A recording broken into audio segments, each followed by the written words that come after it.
Hello, everyone. I think I'm live. I hope so. I hope my internet behaves itself. It's been acting a fool all day.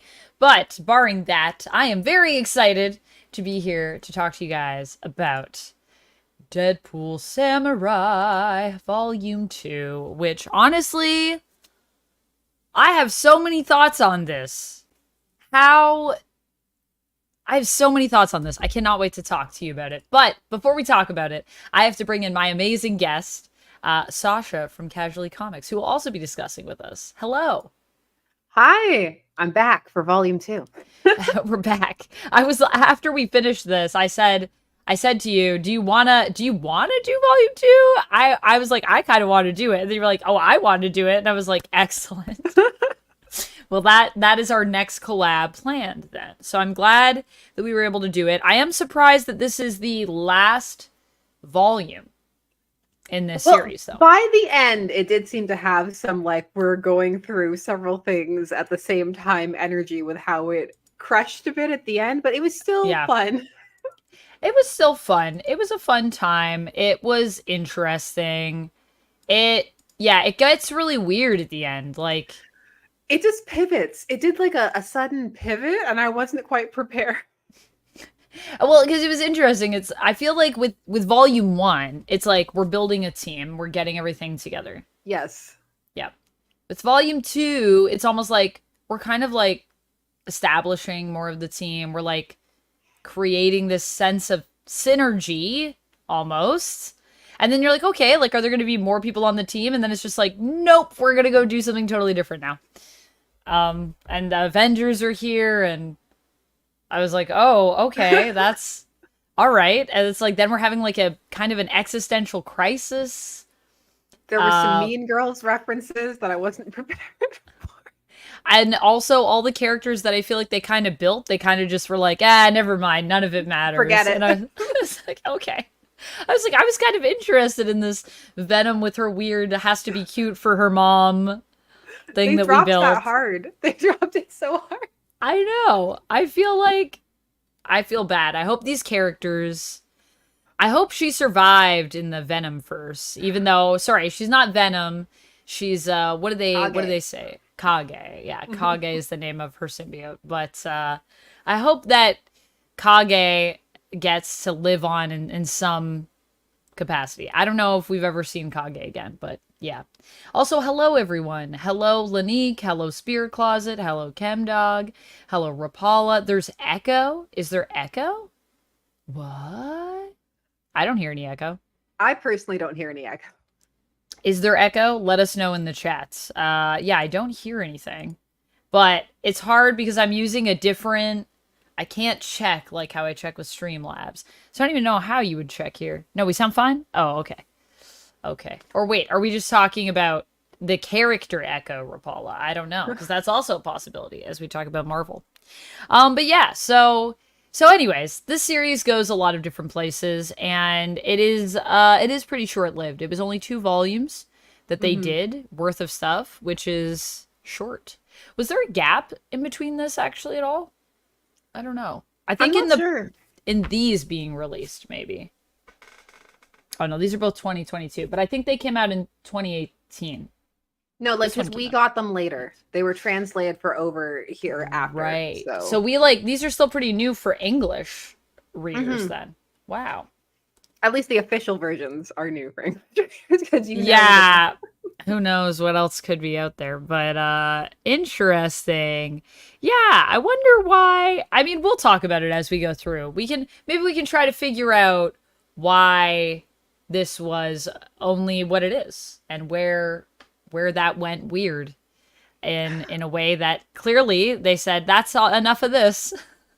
Well, it was interesting too because I liked reading the little thank yous from the author and like the artist at the end discussing it. And it feels a bit like Deadpool might have been a bit too weird because I feel like in this one they tried to up the amount of Japanese references that they were making Yeah. to like artists and Shonen Jump and different Yeah. works and the like. So I feel like they were trying to connect it more in that way.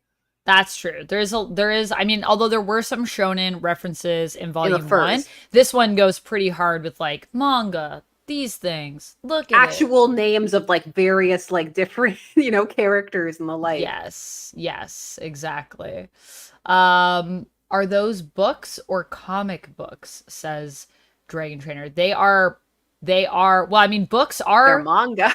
comic books are books, technically. But yeah, they're manga. They're manga books. So you can kind of get a sense. But anyways, well, I'll show it to you on the screen. Why don't we start that thing? Yes, let's pull it up. Let's pull it up. Because there's a lot to go through, because this is going to go through some arcs, some waves.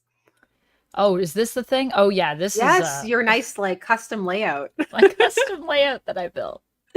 I was like, is this one of the things? A comic? It was like comic and single cam. And I'm like, you're not a single cam. That's two cams. But okay, Amanda. Yeah, so Deadpool Samurai Volume 2, which is very much a vibe.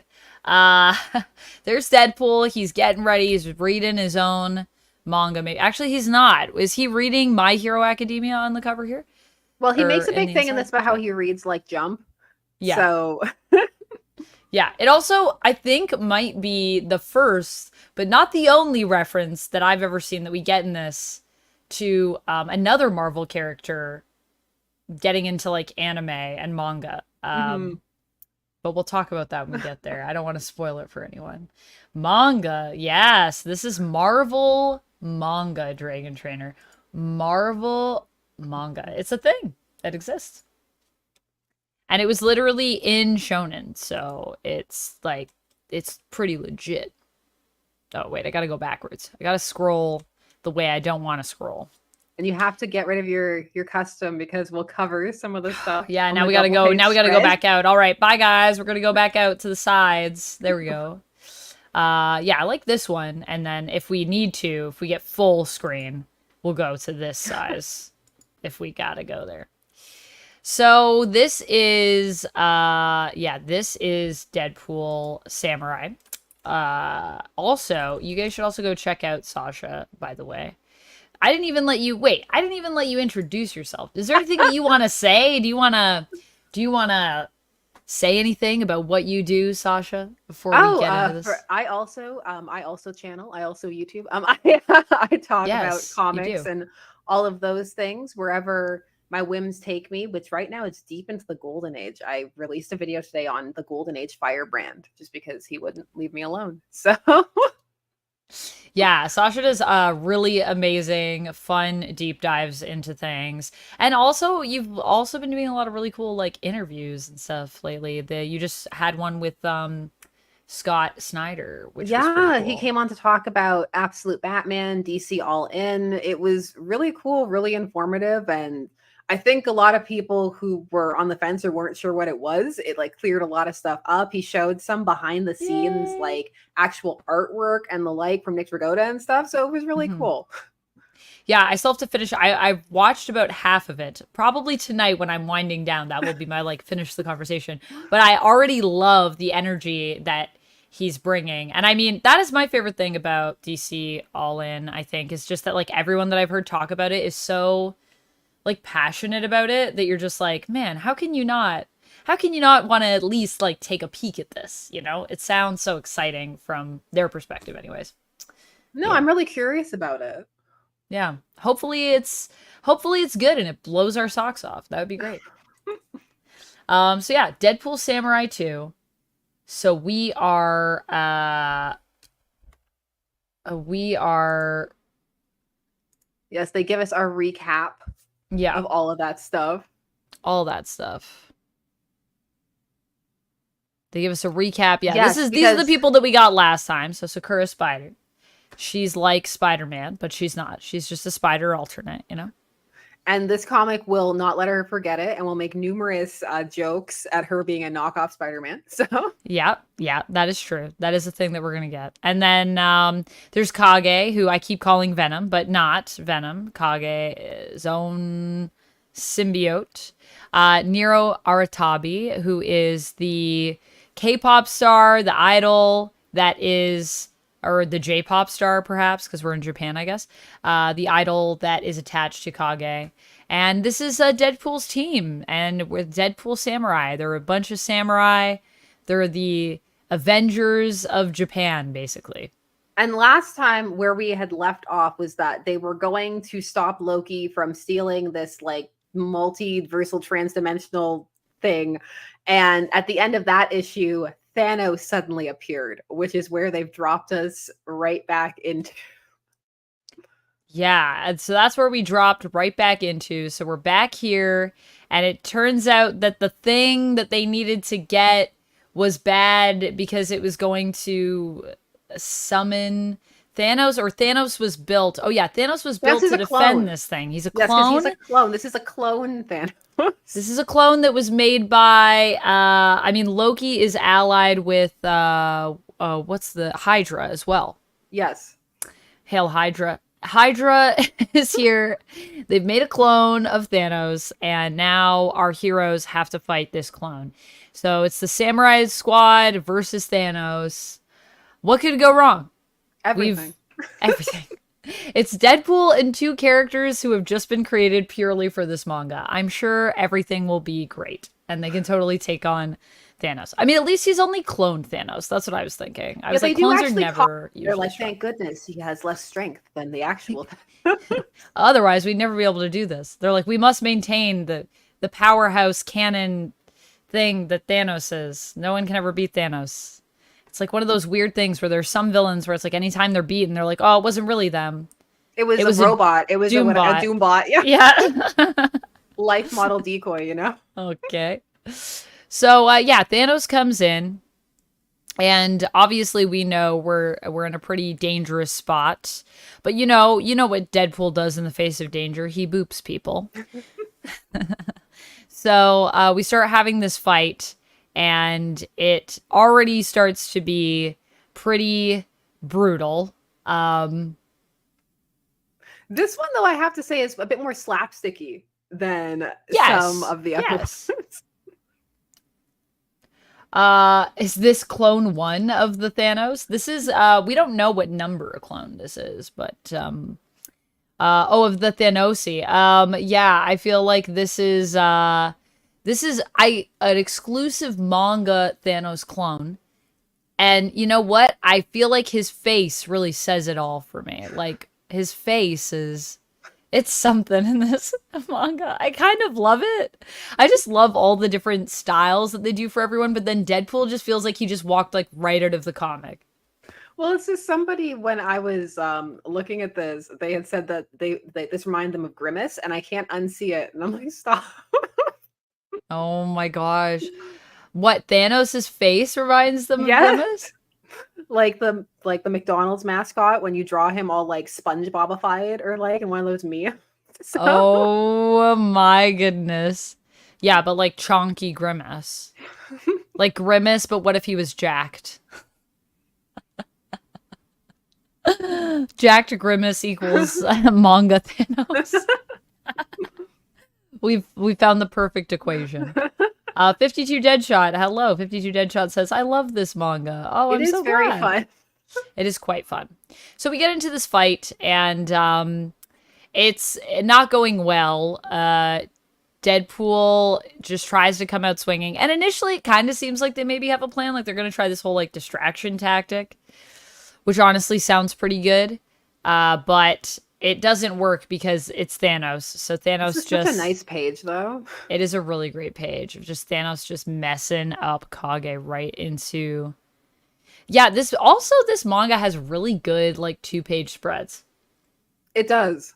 Yeah. There are a couple of really nice action shots, and there's one later where it just has multiple villains all across it, and it's really cool.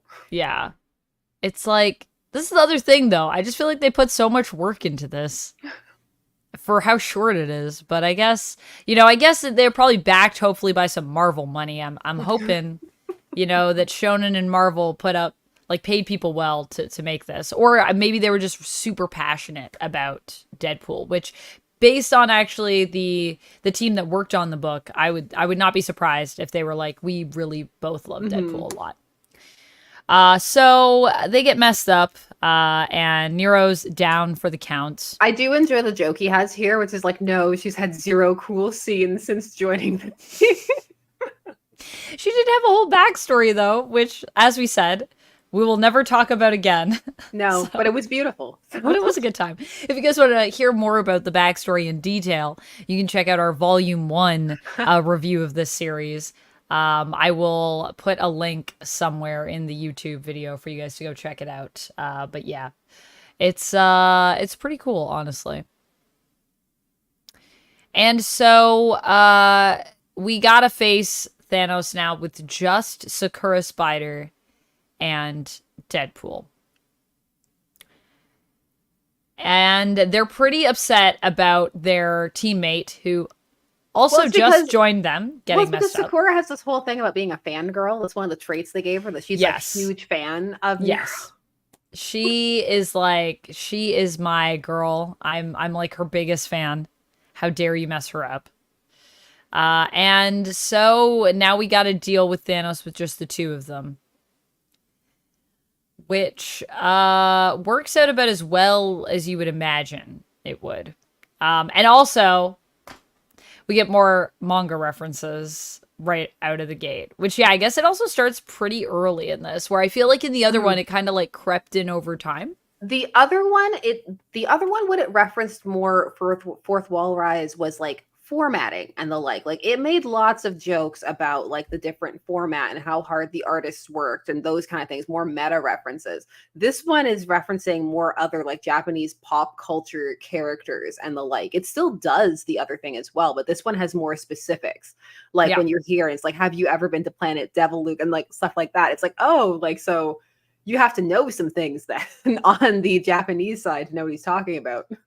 Yeah, that is definitely true. There's going to be references, and it's different than when we had the Marvel references, I will say, in the last volume. Because in the last volume, when we got the Marvel references, there were so many editorial notes to explain everything for the Japanese readers. That shows also like who the intended audience is. Because it's like, oh, you know, right? We only editor's notes for this. Yeah, you guys know Planet Devil Luke, right? And I'm like, I don't know. What is that from? So for me, it was interesting because there's some stuff in this that I understood the references, and then there's other stuff that I had to be like, what is that? I gotta look that one up.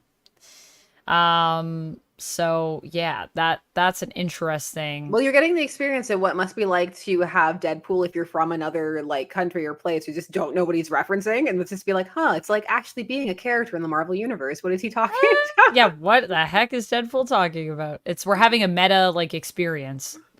And so yeah, Thanos does admit that he has been there and he destroyed that world, which does sound like a very face varies so much from panel to panel in this.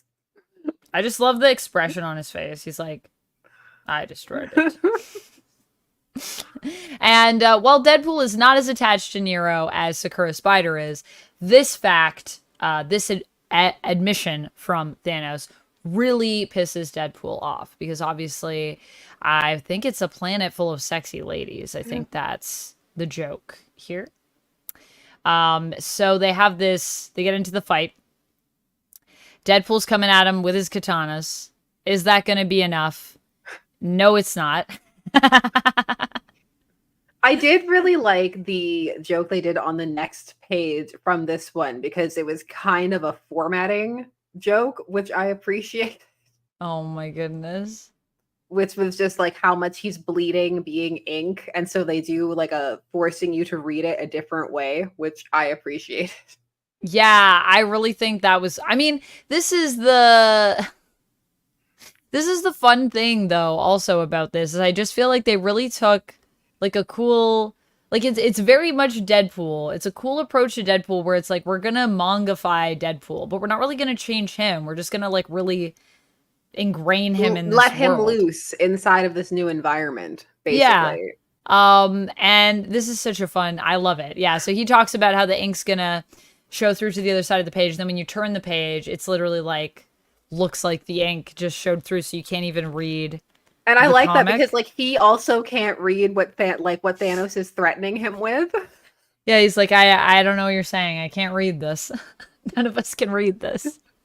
Oh my goodness. Also, it's so brutal. Like, I just love, like, I don't know if there's some horror manga that these people have done, but I would read it because they really love messing people up, and it's pretty great in terms of the art. Oh man, and then he's insulting dubstep. It's getting really intense during this fight. And Sakura Spider steps in to save Deadpool right when he's about to get completely crushed. And says, and does the hero thing, the spider thing, and says, you know, I'm gonna step in. I'm gonna slow him down so you can escape.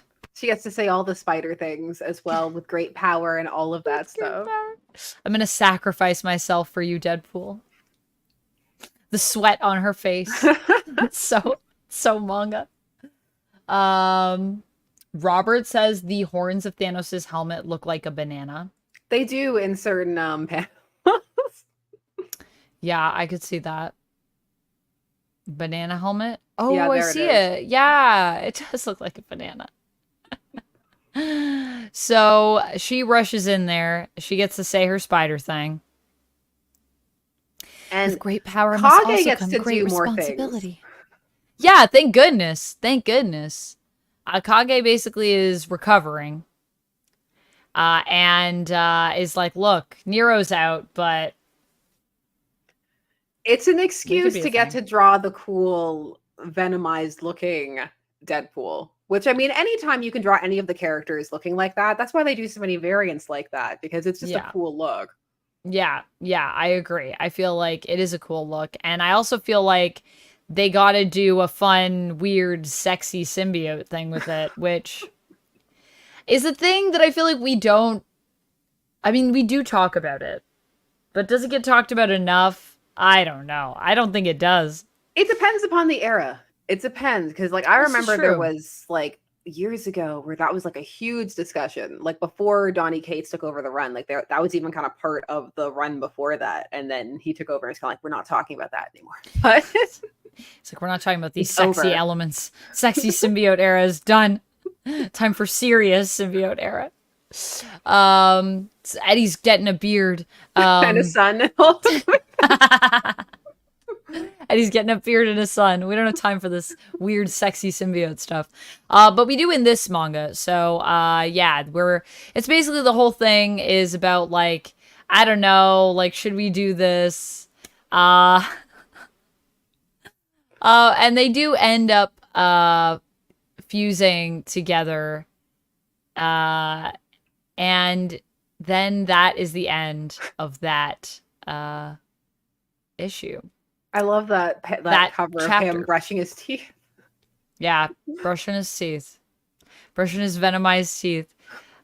Which also I think is a fun way to end a chapter, because it's like a fun tease of like, ooh, and then next time we'll probably get to see venomized Deadpool, which is really fun. I have to say, none of the chapters in this have as epic a transition as the teabag transition from Volume 1.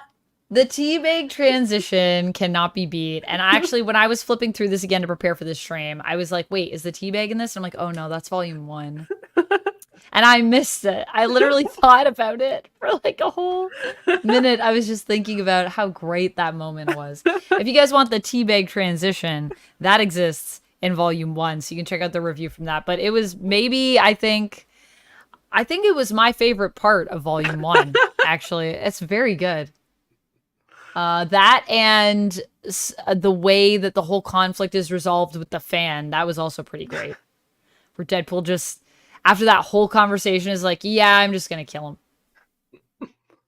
Duncan, hello. Black Phoenix, hello. Also, hello to everyone in chat. I know I'm not as active with my chat sometimes when we're having these conversations, but I do see you all, and I do appreciate you all chatting. And I will be pulling up comments and stuff as we go here and there. And if you do want your comment to be pulled up like sooner, any super chats get prioritized as well. But hello, everybody.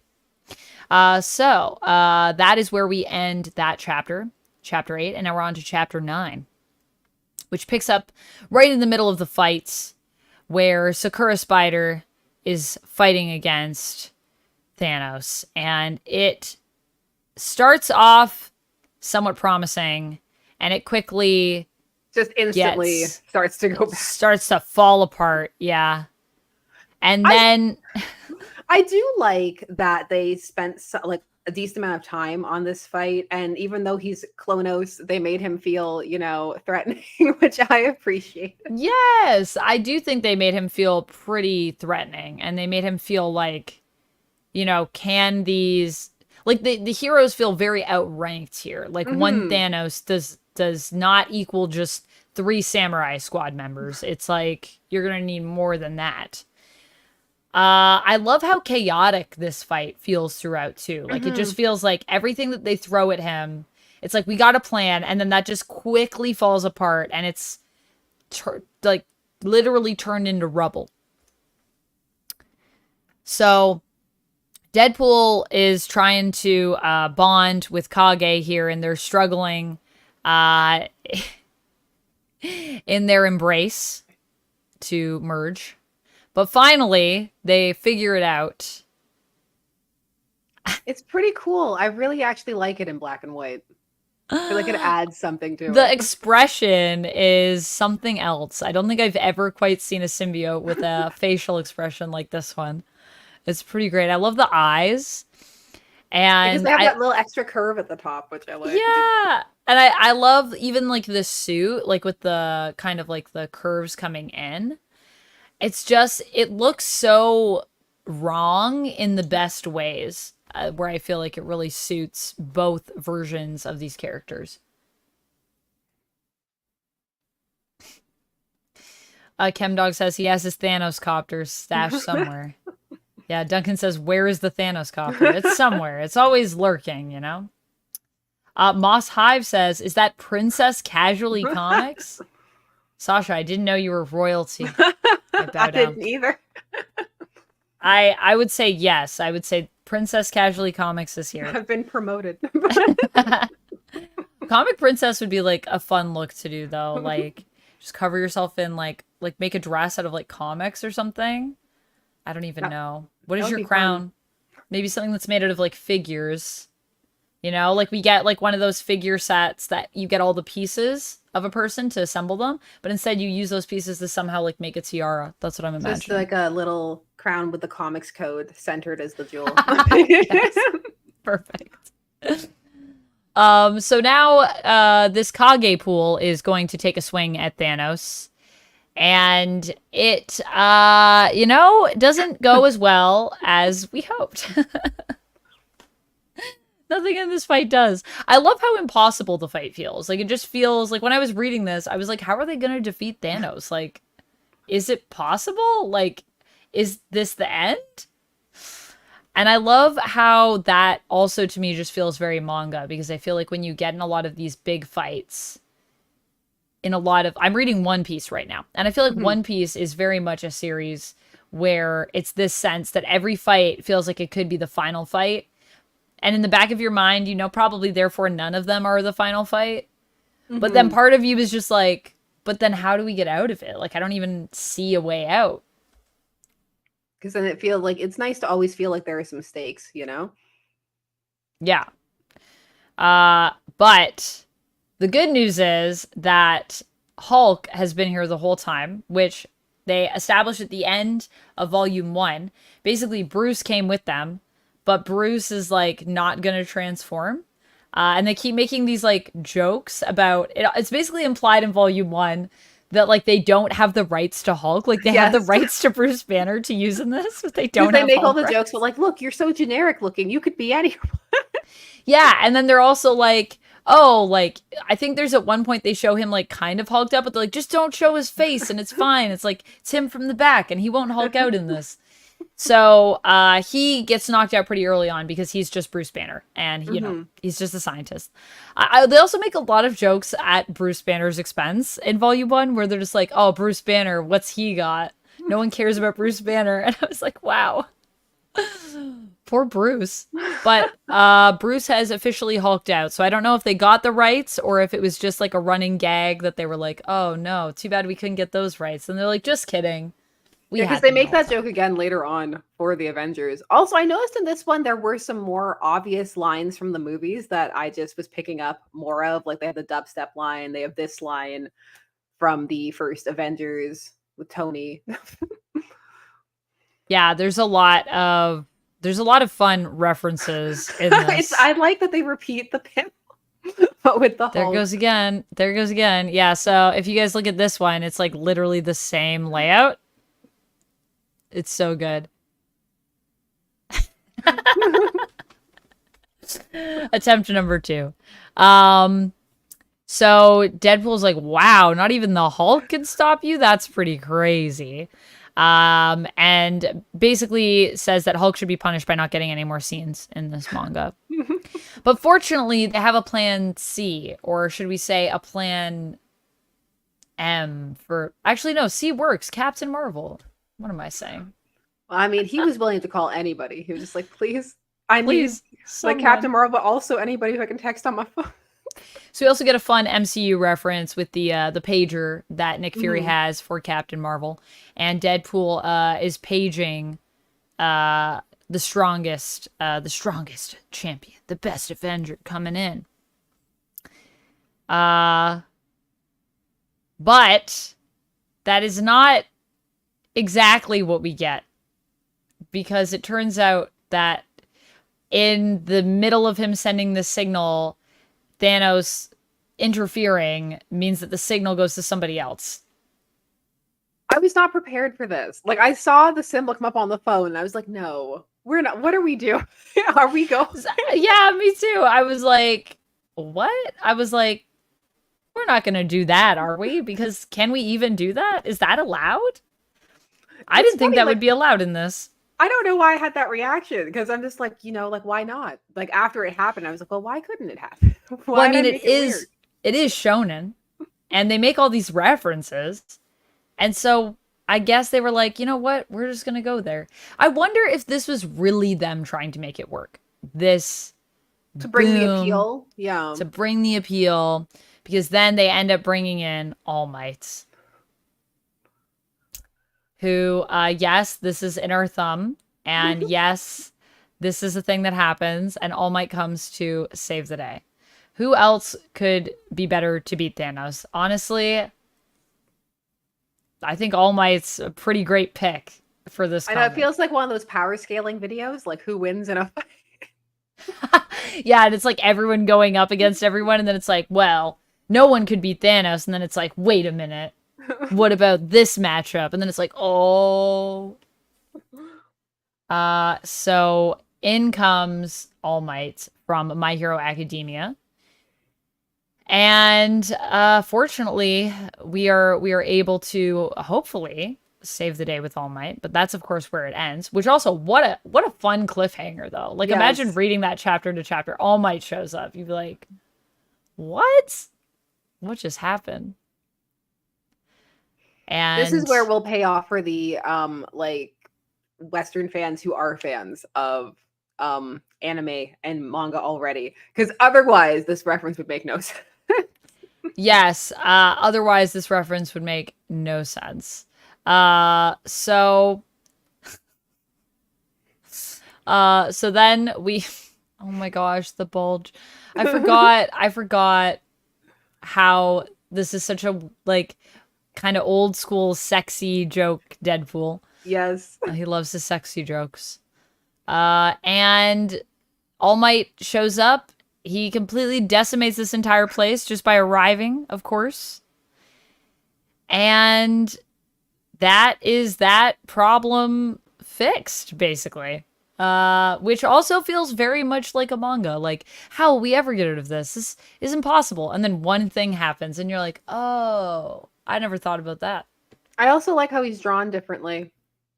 Yeah, like in a totally different style. In a totally different style. And I really like that too, because sometimes what you hear from people who aren't as familiar with the ins and outs of manga or don't read a lot of it is that it all looks the same. And it's like, well, no, there are actually several different styles of art. So it's really nice to see them side by side like that, to just show that contrast. Like, no, there's a lot of differences. He's even inked differently, all kinds of things. Yeah, I was going to say, like, even the lines are like completely different. Like, just like this is the way that the outlines are like he's got thicker. A much harder outline. Yeah. Yeah, so he's like from a totally different world, which is, it's really cool, especially in something like this where, we're establishing this universe and then it's like this character's literally coming in as a crossover. I think that's pretty cool. But yeah. So we Chemdog says All Might is all right. It really is in this case. He's really helping out our pal Deadpool here. So we go from this to just everybody ganging up on Thanos, and surprisingly They it gear up for this like big moment, but they give it to All Might. It's yeah it's ultimately All Might who does yeah it. yeah it's like we're gonna rush it together, it's gonna be the best team up ever, and then it's just All Might just completely takes over. Well, I mean, I think Deadpool could have gone for it, but I think he just like completely botches it, like he just trips. It's just like classic Deadpool, like clumsily falling and being like, "Oh, whoops, I was gonna help." Ruined my awesome moment.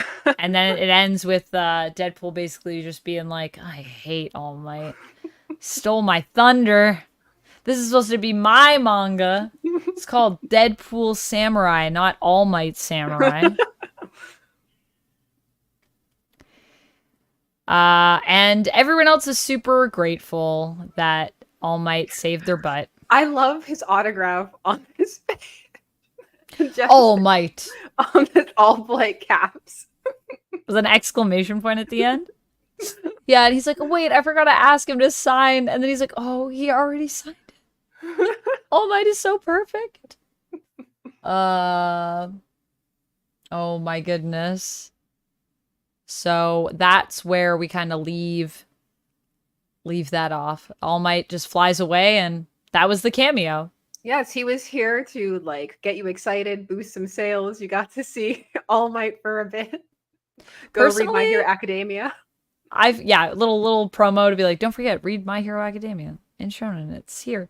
But I personally feel like this was exactly what I wanted out of this cameo. You know, you don't want to overstay your welcome. Just a little bit of hype helps handle the issue, and then All Might's like, all right, well, I'm out of here. Bye. But Thanos is not completely down. Yeah, but finally the fact that he's a clone is caught up with him. He's like, my weakened body. Yes. He's beaten, but he's not completely down. But yeah, the clone gets everybody in the end, you know? If you're a clone, you're probably going to disintegrate at some point. Especially if you're not well made. I'm just thinking about those Spider-Man clips. You know, Mary J. She just evaporates. Just evaporates. Oh my goodness. I'm listening to the Captain Phasma book right now, like on Audible. And there's these beetles that bite people. And then the people like just burst eventually. Like they swell up and then they just burst. And I was like, this is like the most horrifying thing I've ever heard of in Star Wars, I feel like. Like, I've seen some pretty scary stuff in Star Wars, but the way it's described in the book and then the way I imagined it in my mind, I was like, ugh. So, yes, Thanos is not doing well. He's getting the clone sickness. But, unfortunately for our heroes, another villain shows up. Because this was all just a wonderful distraction. The control device, it's gone.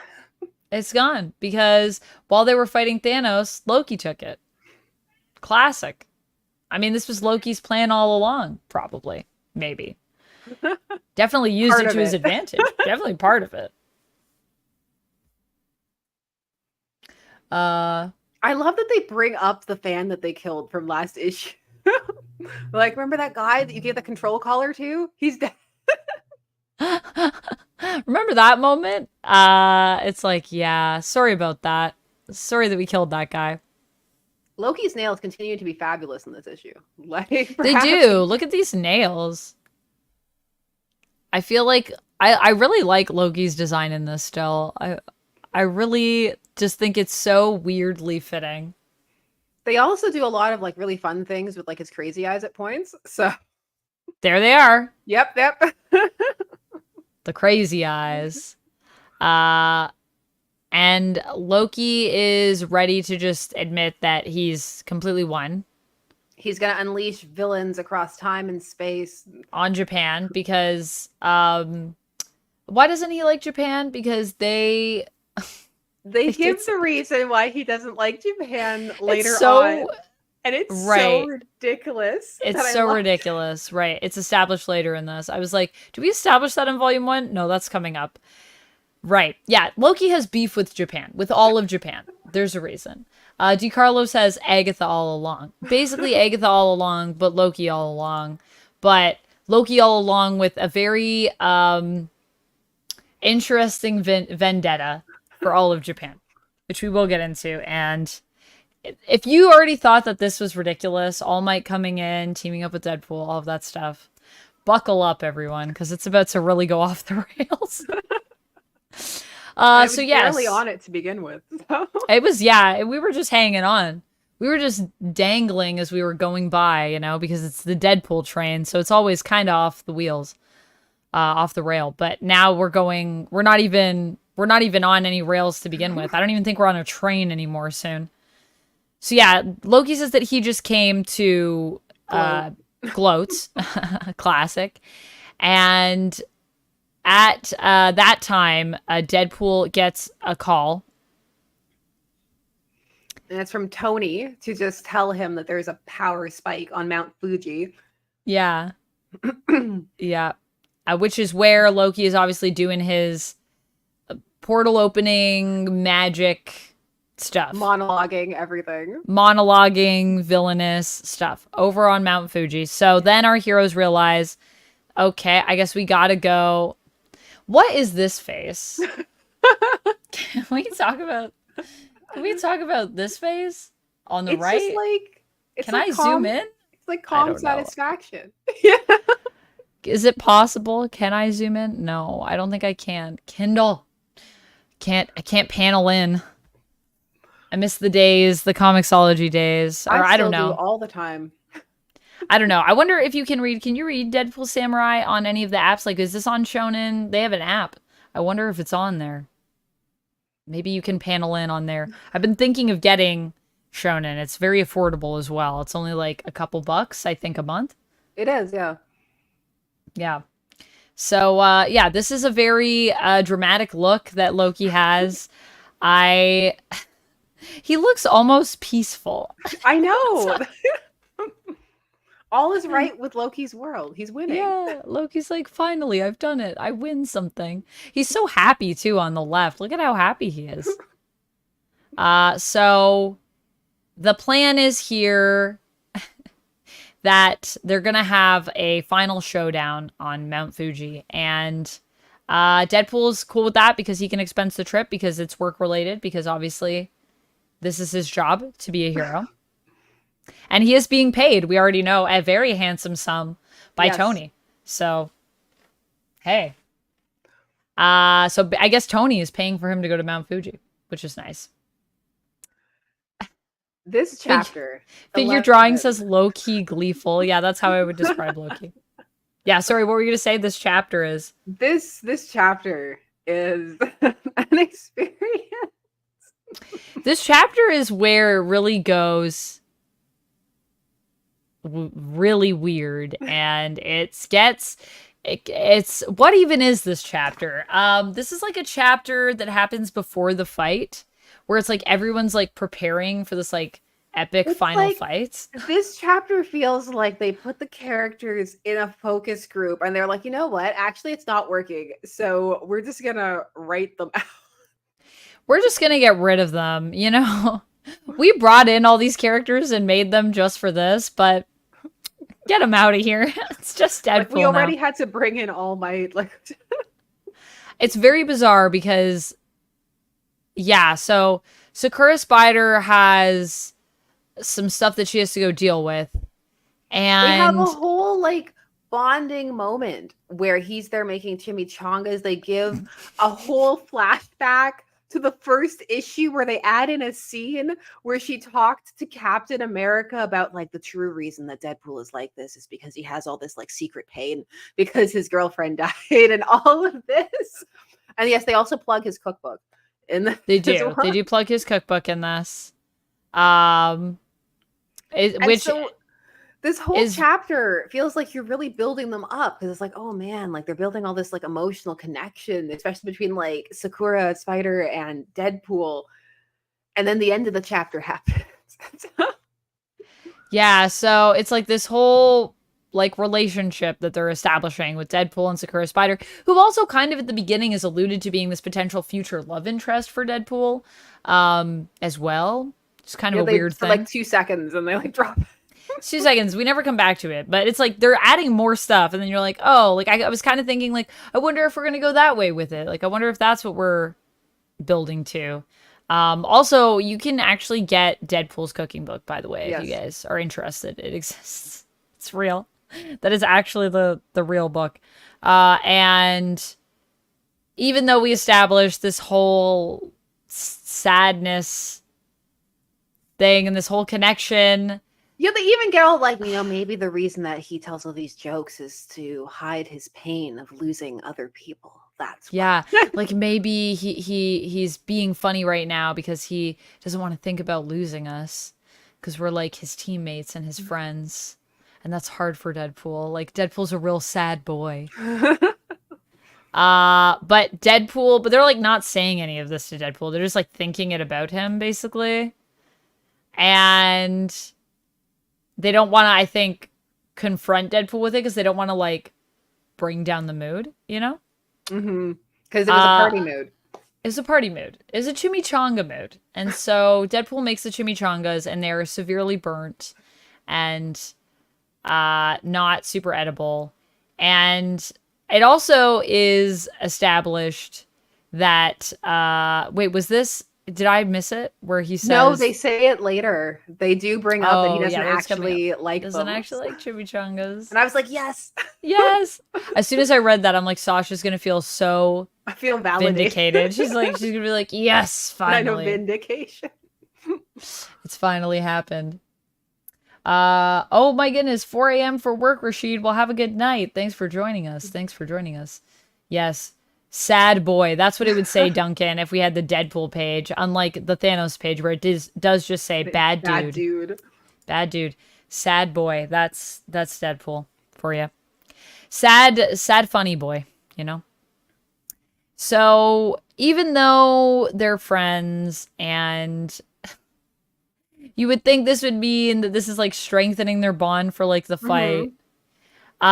Instead, Well, it's like, firstly, before we get to this amazing moment, Neiro leaves. She pieces out because she has she's a got a concert. concert. Yeah, So got a she's just concert. like, oh, like I have fans and like I have a concert. I care more about that than the fate of Japan. Even though if Japan like is gone, she won't be able to do this concert. But that's not how her mind works. So she goes.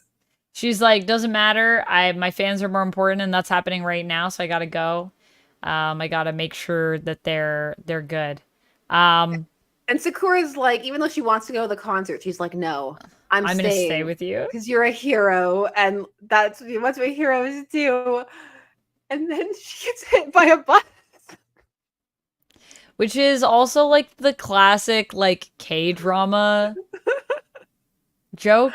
I don't know how prevalent it is in anime and manga, but I've watched a lot of K-dramas, guys, and the amount of times that people freaking get hit by vehicles, by everything, by bikes even, like bicycles, the amount of accidents, it's so dramatic. And I could literally imagine it happening in like slow-mo. Like I could imagine the way this would be shot if it were a K-drama. So yeah, she gets hit by this bus, and so unfortunately, she is not. Because they also run her over. They run her over with a car. Yeah, she's like, yeah, I just love Deadpool cheering her on. Don't worry, you're a hero. You can totally stand. For real? Yeah, so she is out. So unfortunately, it's just Deadpool on his own. And here it is, the little reference for Sasha. Where it says that he doesn't actually like them. He's like saying the word, and I was like, it's true. It's true. The lore has been respected. They know the lore, these people. They were like, we remember. We know all the things. Chemdog says she's joining Lila Cheney and Dazzler. Yes, she's gonna go on stage. I'm sure that they would love to join Neiro. Honestly, when that Dazzler mini comes out, if there isn't a Neiro reference, I'm rioting.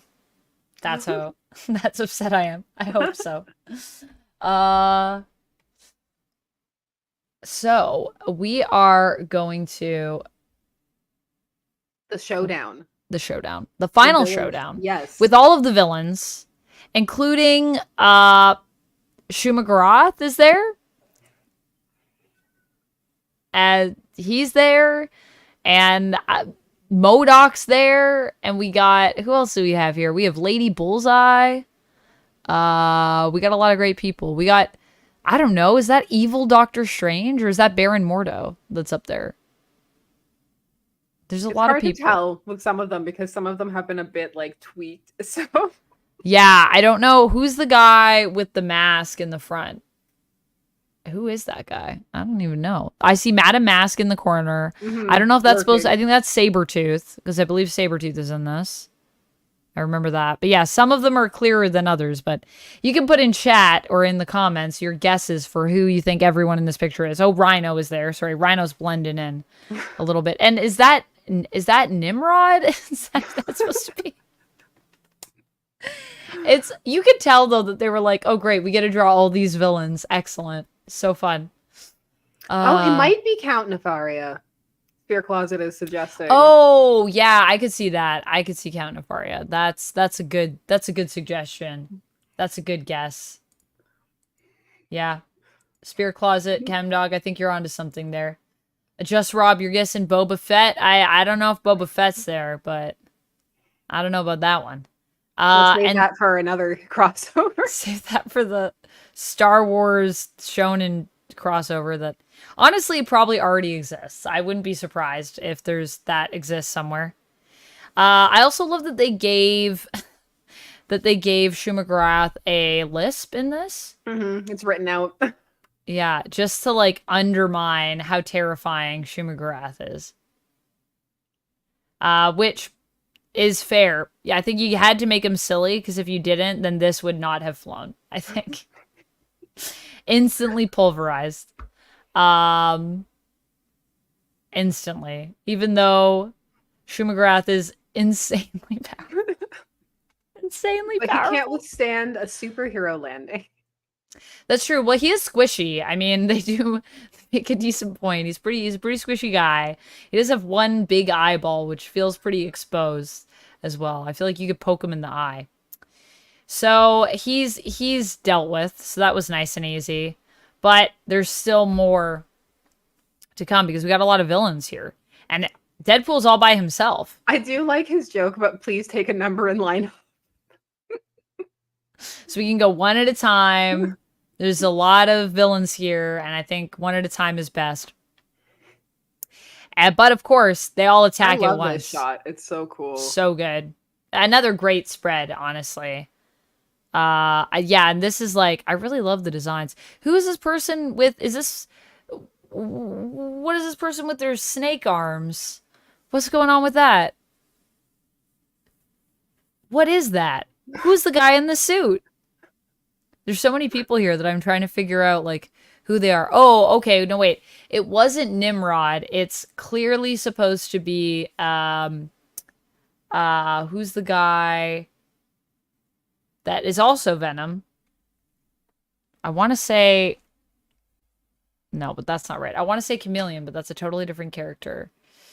Is that supposed to be Mac Gargan? Or is that supposed to be the lizard? What, the Scorpion? Yeah. Oh, wait. Oh, no, it's not Scorpion. Maybe it is the lizard. Maybe that's who it is. I don't know why, but saying that's Anaconda for the snakes. For the snakes. Okay. Anaconda. And then, yeah, that must be the lizard up at the top. And then there's a guy with a face, like a mummy face. Oh, is he from the Wrecking Crew? Because he got a crowbar. He's holding the instrument in his hand. So, instrument, yeah. wow, tool. Instrument. The instrument of wrath. The instrument that he's about to beat Deadpool's face in with. We'll see, though, how it goes. Hi, Taishim. How's it going? That's Anaconda. Thank you, Chemdog. Graviton. Wait a second. Is one of them Graviton? I don't know. Man. All right. Well, once again, let us know down in the comments and in the chat. Let us know who you think who is. Yes, the Wrecker. You're right, Chemdog. Yeah, the Wrecker. There we go. The Wrecker. Well, And even Deadpool is admiring the craftsmanship on that double page spread, which I appreciate here. Well, I like the joke they have about how the storyboard was really generic. It just says like lots of villains. Like lots of enemies and attack, you know. That's what we got on this page. Loki's there, lots of enemies, Deadpool. Attack. Which is exactly what happens. They all attack at once. We're not, even though he's saying because I despise Japan, we're not quite ready for the. For They're the going to full save reveal. that. They're saving that for later. And it's glorious. I cannot wait. Yep, there's Graviton. There is glorious purpose in this. Yeah, he makes a joke actually here that he hasn't been around a lot. So I feel validated. We're not recognizing him right away. Yeah, there you go. Yeah, Graviton actually hasn't been around a lot. And, you know, he doesn't get a lot of love. I hear a lot of people in my streams. I don't know if DiCarlo's still here. I know DiCarlo is a big Graviton fan. There's a lot of Graviton fans out there that I feel like if they read this, they'd be like, finally, someone is using Graviton. Because he's a really cool villain, and he doesn't get used a lot. But he does get used here, briefly anyways. We get this. This is another great spread. And the page gets turned upside down because Deadpool is upside down. Yes, and so you have to flip when you have the physical. You can just flip it the other way. So when you have the... I like how... I mean, it's interesting because in digital... Because you can rotate it if it's on your Kindle reader. Yes, if you have a reader that is compatible and has the option to rotate, which this sadly does not. Again, just such basic quality of life things that they could do to make reading so much better. They didn't think about with this. Like, what about the page where it's all upside down? Is that going to be a problem or? No, you know, there's just like one person whose job it is to just like put them all up. They don't have the time. Yeah. There it is in the book. So it's upside down, so you gotta flip it. I loved this too. Like this and the ink. It was so fun. Yeah. And I love when books are kind of like, I don't know, when I was a kid, I really loved tactile books. You know what I mean? Like books where you could like touch the book or you could like, I really loved the Eric Carle's Very Hungry Caterpillar. I loved all the holes in that book. I thought that was so cool. So stuff like this, like, I don't know. It makes me feel like young and excited to read again because it's just so...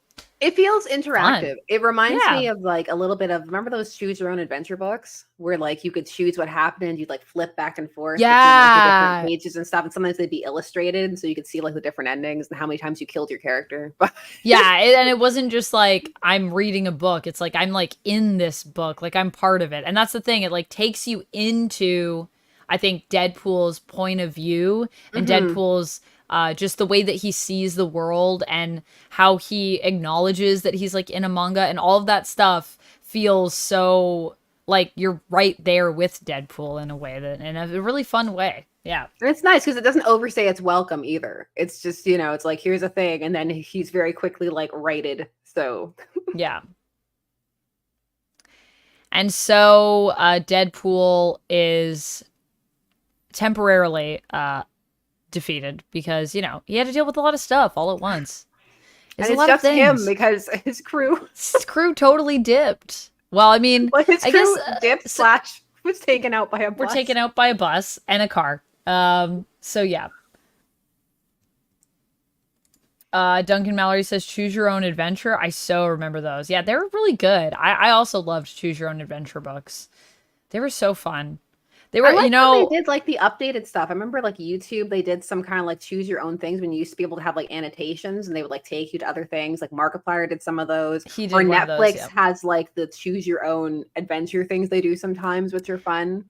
I wanted to do something like that for like my members only because for those of you that know or remember the time when I promised when I hit 10K that I was going to do like a date night, like take my subscribers on a date.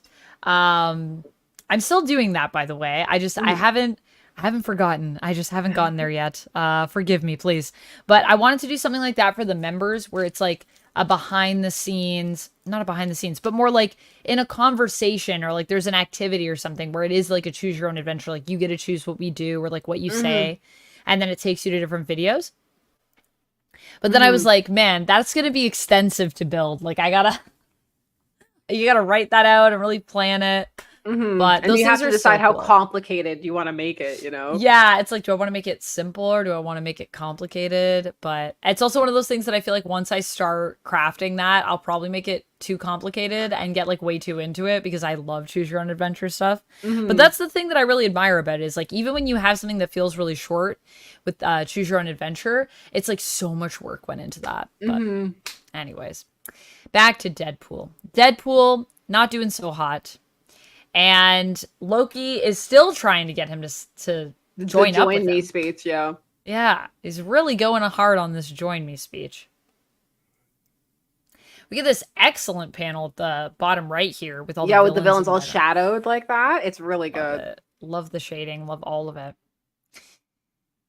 But Deadpool is still, he's on his hero kick right now. He's like, I get what it's like to be a hero. It feels really good. I'm really excited. And I'm not gonna be a villain, Loki. I am a hero, you know? So he turns him down because he's a hero. And then we Uh, get cameos that, if you're reading it for the marvelness of it, make a lot more sense and won't come as out of left field, but may have felt more dramatic on the Japanese side, depending upon like.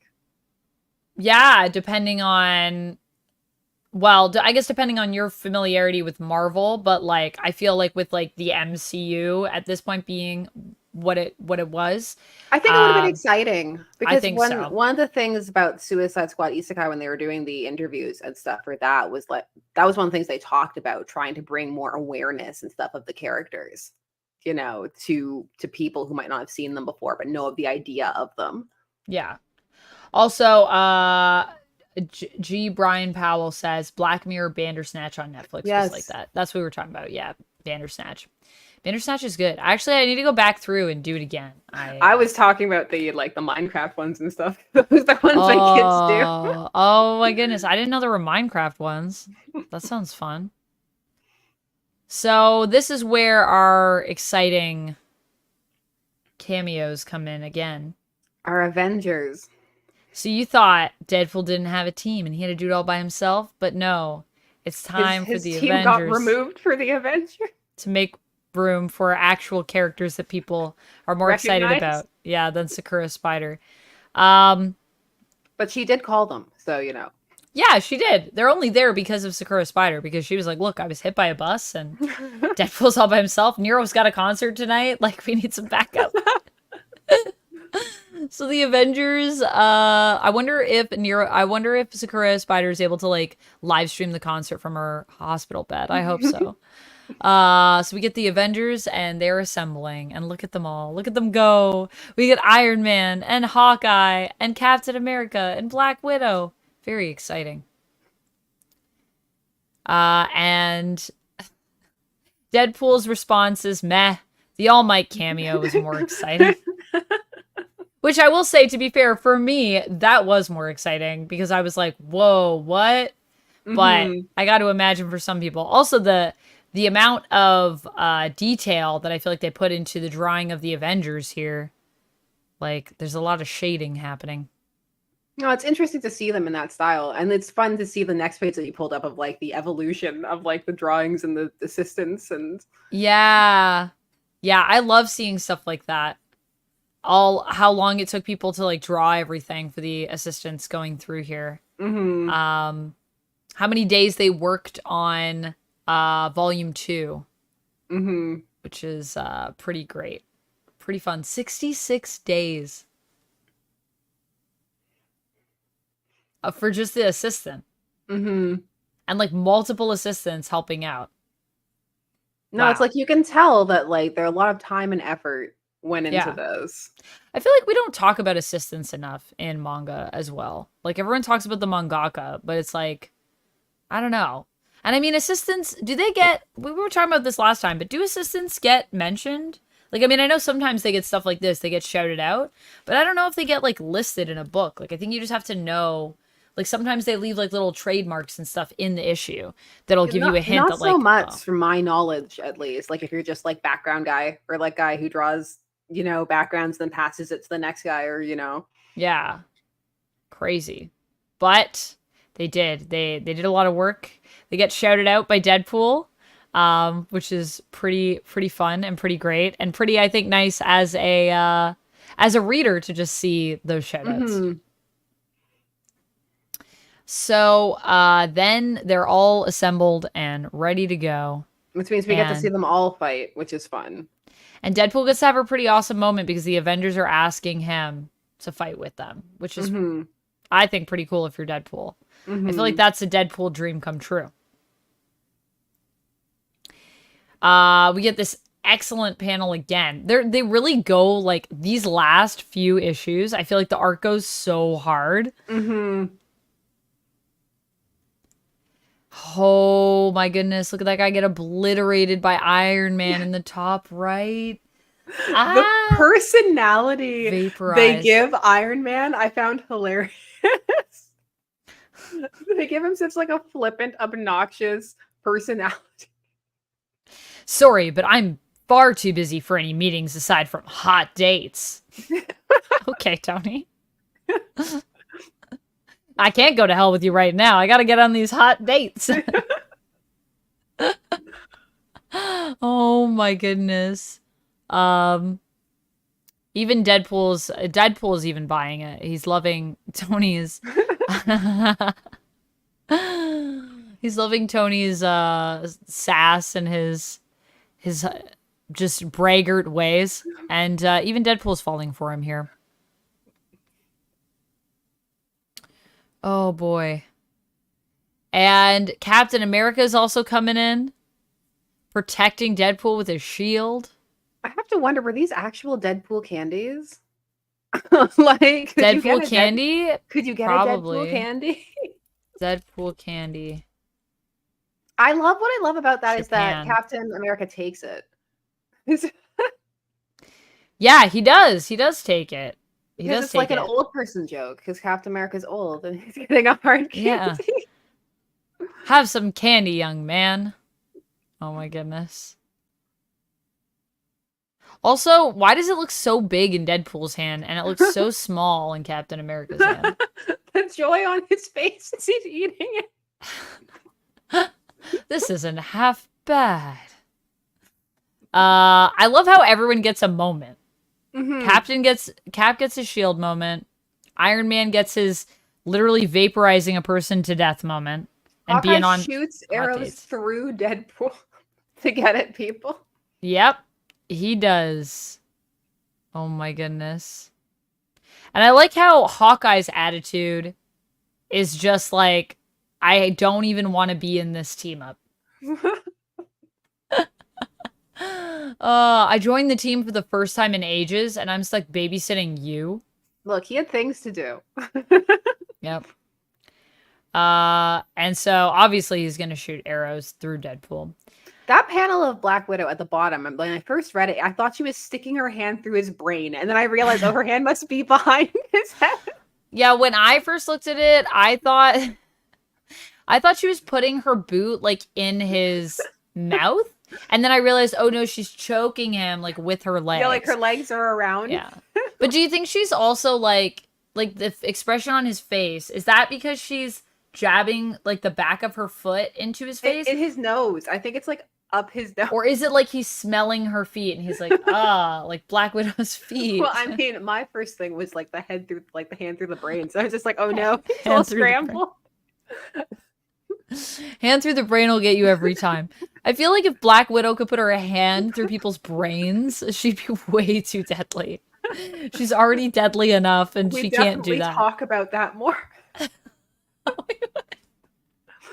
We'd be like, Black Widow, why does no one acknowledge how OP she is? She can just put her hand through your brain at any time. Honestly, now I'm just thinking of Cassandra Nova, and I can't. Yes. Oh no, hand through brain. It is an ultimate It move. was so fun to see that in the movie and know what panel it came from and stuff. I was like, oh, it's actually like a direct reference. Actually, a direct reference. Yeah, I loved when they did that. I did think that they maybe overdid it a little bit in They Deadpool and definitely did because Wolverine. they kept doing it. And I was But just I was like, like, I get it. You're excited. I'm excited for you to be excited about this. I'm excited too. And I was like, and if you're a person that you've never seen that in the comics before, I feel like it maybe wouldn't have been overkill for those people. For mhm. those people, it's probably just really cool. And then they'd look it up after and be like, what? That's in the comics. So cool. So that's probably where that came from. Just a genuine excitement and knowing that non-comic book people would be like No, because that going movie had nuts for it. tons of fan service like that. Like So so much many fan moments like service, that. yeah. He's definitely smelling boot, you're right. Yeah, he looks like he could be like sniffing it and then he's like, "Oh, stinky."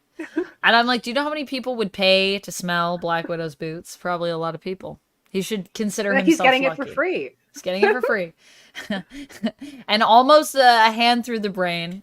And yeah, he's probably going to be unconscious in a minute, but yeah. And Black Widow's just like shoosting everyone. She's just going off. Classic Black Widow. Everybody's getting straight up just murdered by the I know it looks like Avengers. they're dead. Like the way that they're doing like the pangs through people's bodies and stuff. I'm like, oh, they're dead. Pang, pang, bam, kapow, It's like bang, I don't know if you bang. watched the first season of Green Arrow, but he would do these brutal takedowns and then they'd ADR in these lines like, oh, they're going to the hospital. I'm like, they're dead. They're not It was getting so up. funny. The hospital. Yeah, I mean, even when we go, oh wait, sorry, I forgot how to go back because it's backwards because it's manga. But even when we go back to just this page with Iron Man when he first comes in and he gets his attack, that guy is not getting up. That guy looks like he's being vaporized. Like he's not gonna have a middle anymore. That's gone. That's wiped. So I'm pretty sure these Avengers are killing people. But I mean, they're all villains. Still pretty messed up though. But like I said, this is a manga that goes hard. It does not hold things back, and I really love that about it actually. I think it's really fun. And it's a different universe. So why not? You can go hard here. It's not going to hurt the main continuity or anything. Duncan says yes on the Green Arrow issue. Yes. Yes. There's no way people with arrows aren't killing the bad guys, no matter the universe.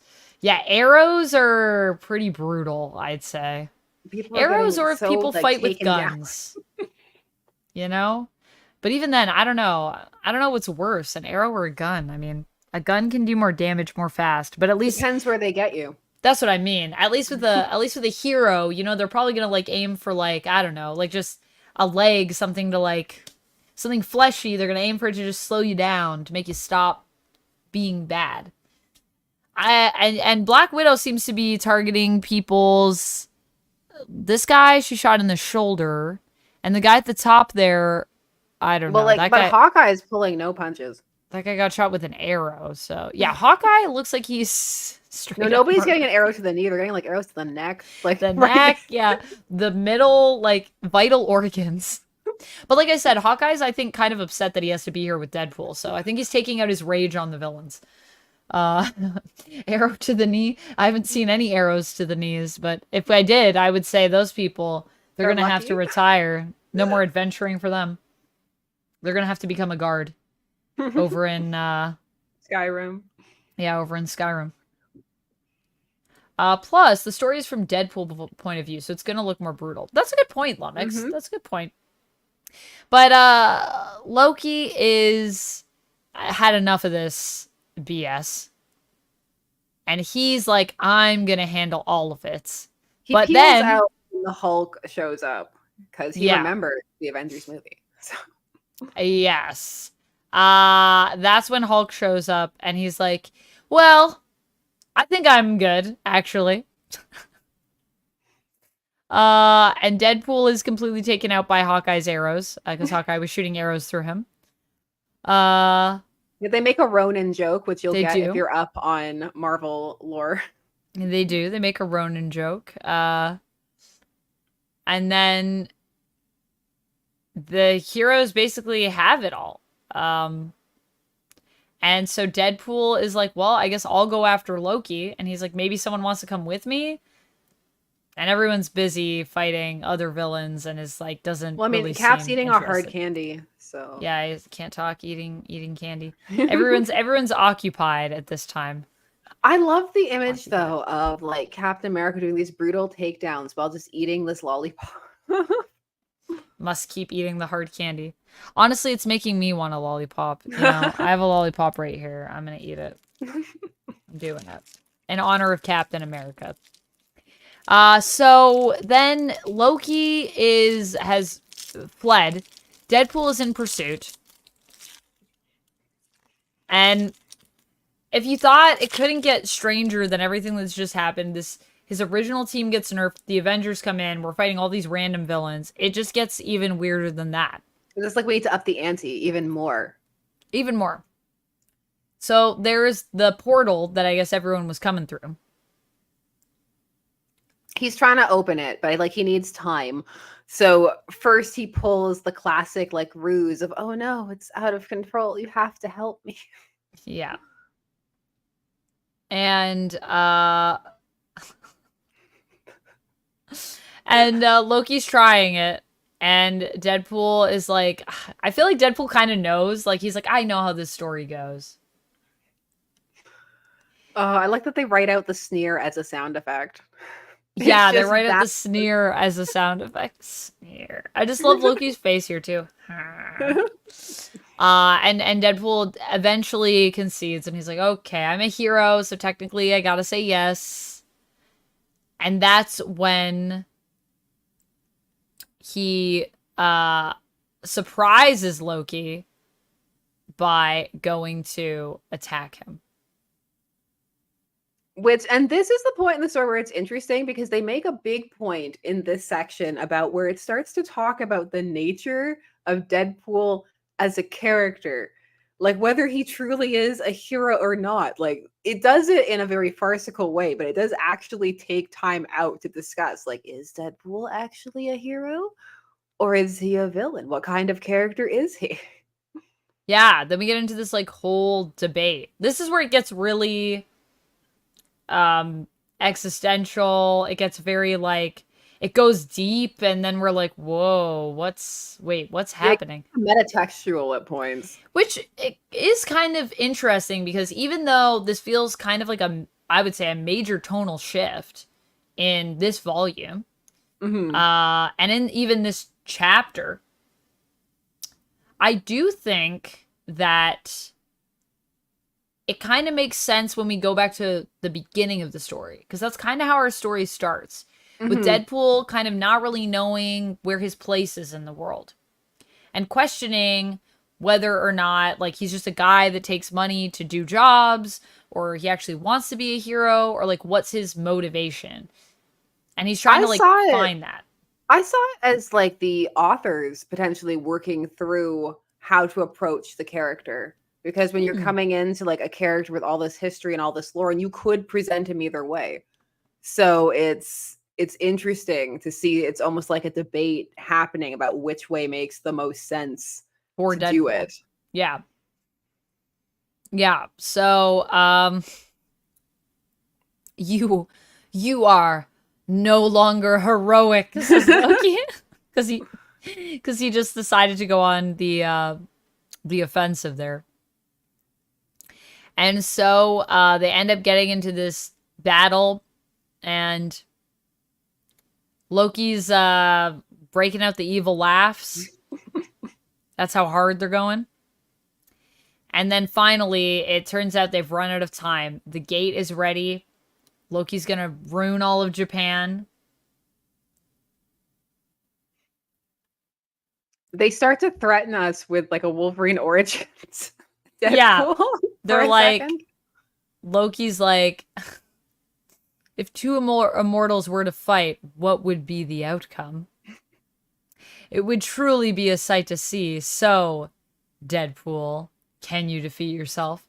Dun dun dun. It actually looks really good in this style, though. I have to say, it does look really good in this style, and it also fits perfectly into just this whole idea of what we just kind of talked about the last few pages, this idea of Deadpool trying to figure out, like, how do I approach the situation? Like, am I a hero? Am I a bad guy? Like, what tactics do I use as a character? And then Deadpool has to fight himself, who is a villainous version of Deadpool in Wolverine Origins. So yes. The popsicle is so pretty much like Wolverine. And that's where we pick up with the next issue. Once again, never going to be as good as the teabagging, but still pretty fun. I was definitely not expecting that twist. My favorite thing about this manga, I think, is that I have not been able to figure out what's going to happen next in, like, any instance. No, in terms of what they're going to present, it really has surprised me. I think the first volume, I found it more was just kind of like humorous things, where then afterwards I was like, oh yeah, that kind of like, it makes sense. But like from the bus hit on, I've just not prepared. Not prepared. Yeah, and I mean, the one thing I will say is that even though this goes really off the rails, I think every twist that they introduce in it, even when they're really crazy, they do work in the context of everything that we've gotten up to this point. They're just weird because it's like, oh, are we really gonna go there? And then it's like, yeah, we're going there for some reason. So that's where we're going for some reason. He has to fight a version of himself that can talk, though. So yes, yeah. So that's not going to work out. So then he's got a palette swap version of himself who comes in, and he's a villain, and Deadpool is like a hero. So that's what we're getting now. This is Deadpool from Earth 617. I guess, I wonder, is that a real Earth, or is that a play on 616? Well, they say it's to make it sound cooler, but I mean, they've spoken it into existence now. So now it exists. But I feel like the fact that it's 617 is supposed to be like, it's just the one like right after 616. And so like the fact that it's like 617 means like I'm imagining it as like everything's opposite there. None of this is established. But this is my headcanon. So I'm just letting you in on it. Yeah, Earth 617 I think only exists here. Duncan says this goes off the rails here. I mean, like we said, it's been off for a bit. But it's been going for a while. I would say that once we get to the chimichangas, that's when it really starts to go off the rails. The chimichangas take us to a place that I never thought we'd be, but here we are. I mean, I was even down with the whole, like, final fight at Mount Fuji. Like, I was like, that seems logical. And then all of a sudden, yeah, it was like, oh, just kidding. Only Deadpool can go. And I'm like, what? Okay. Why did you introduce any of these characters? Just the funny thing of Loki's thing here, I'm thinking about it. In his universe, this Deadpool works with me. And I'm like, with you or with that version of you? I don't know. I sat there and I thought about it. I was like, with you? Because it could go either way.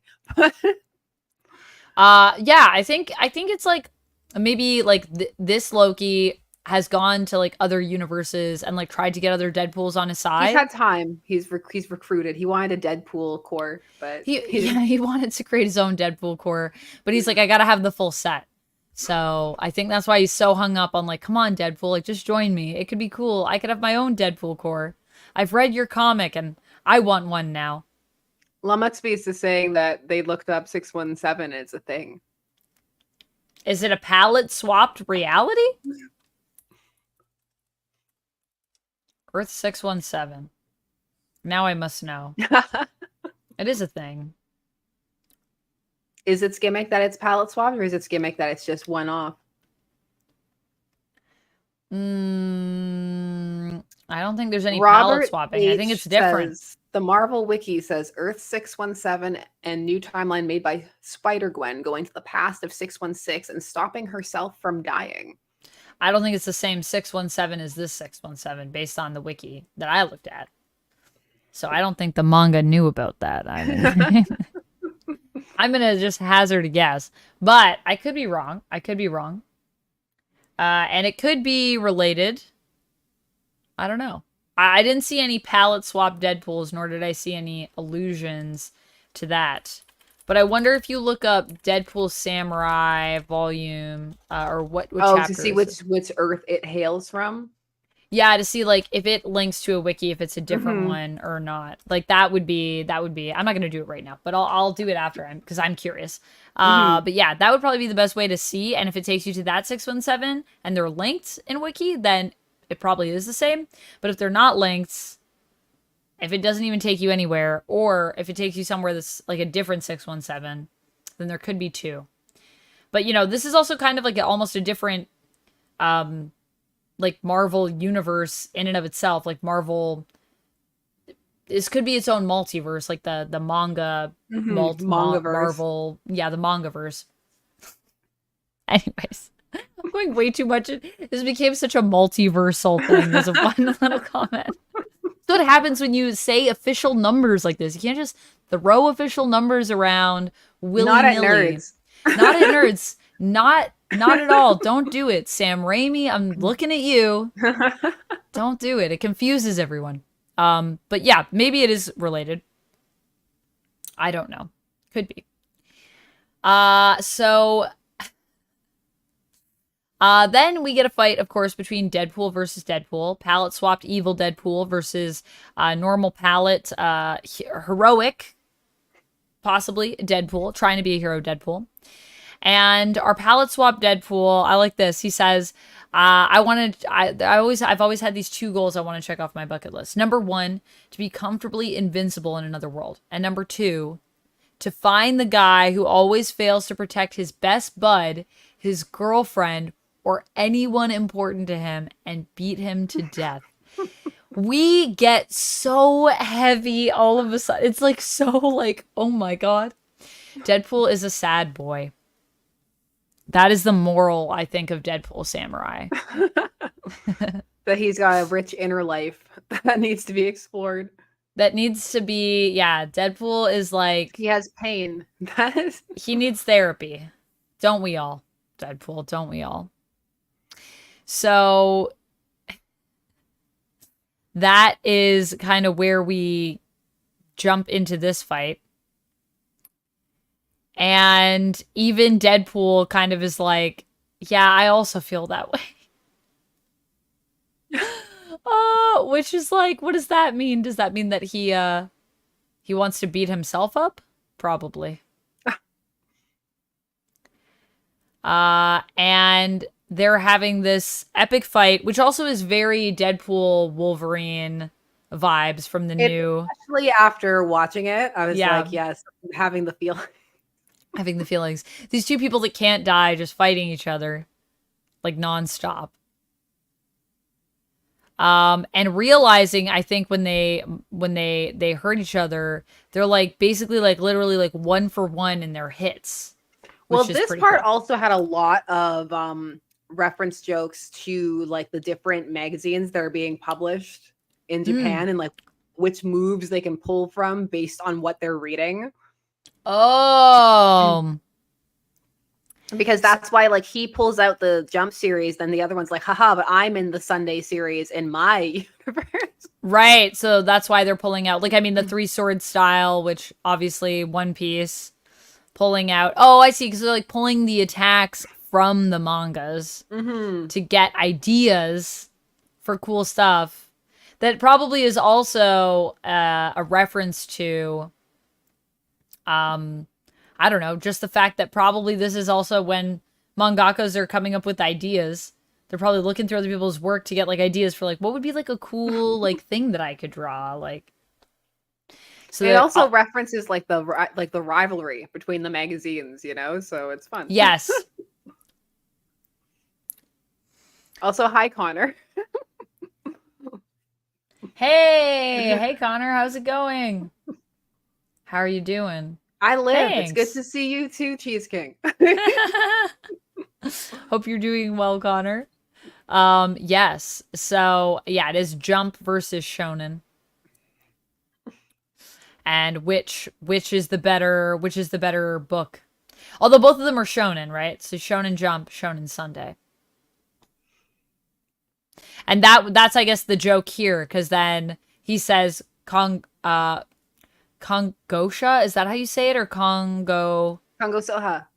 Kongosaha. Oh boy. And so the fight Gets continues impaled pretty hard. brutally. Yeah. This is also this is a Logan reference. It is. It's just they don't Hashtag stop. censor. Hashtag censored.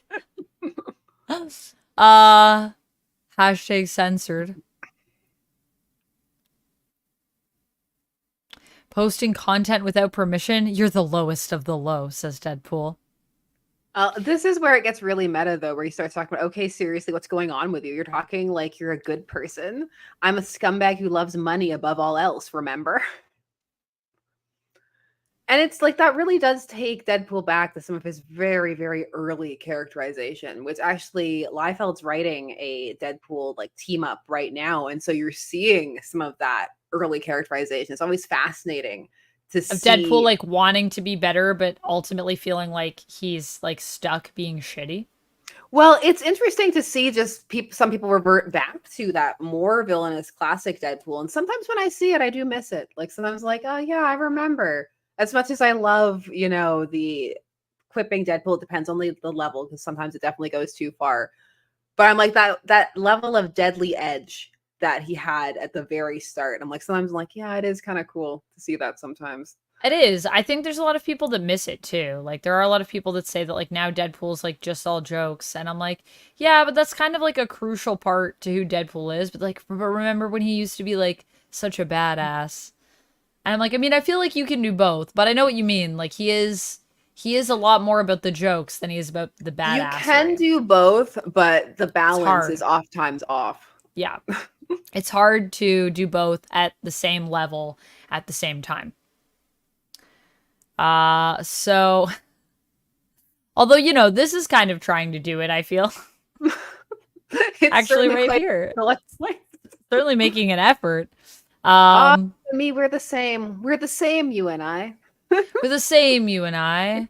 And so I'm going to do this thing for Loki. I'm going to beat you up. But and you know then what? I'm going to get a million smackaroos. This is a rare, actually, like, accurate use of we're the same, you and I. Half the time when characters say that, it's not true. So it's very much true here. They're literally the same.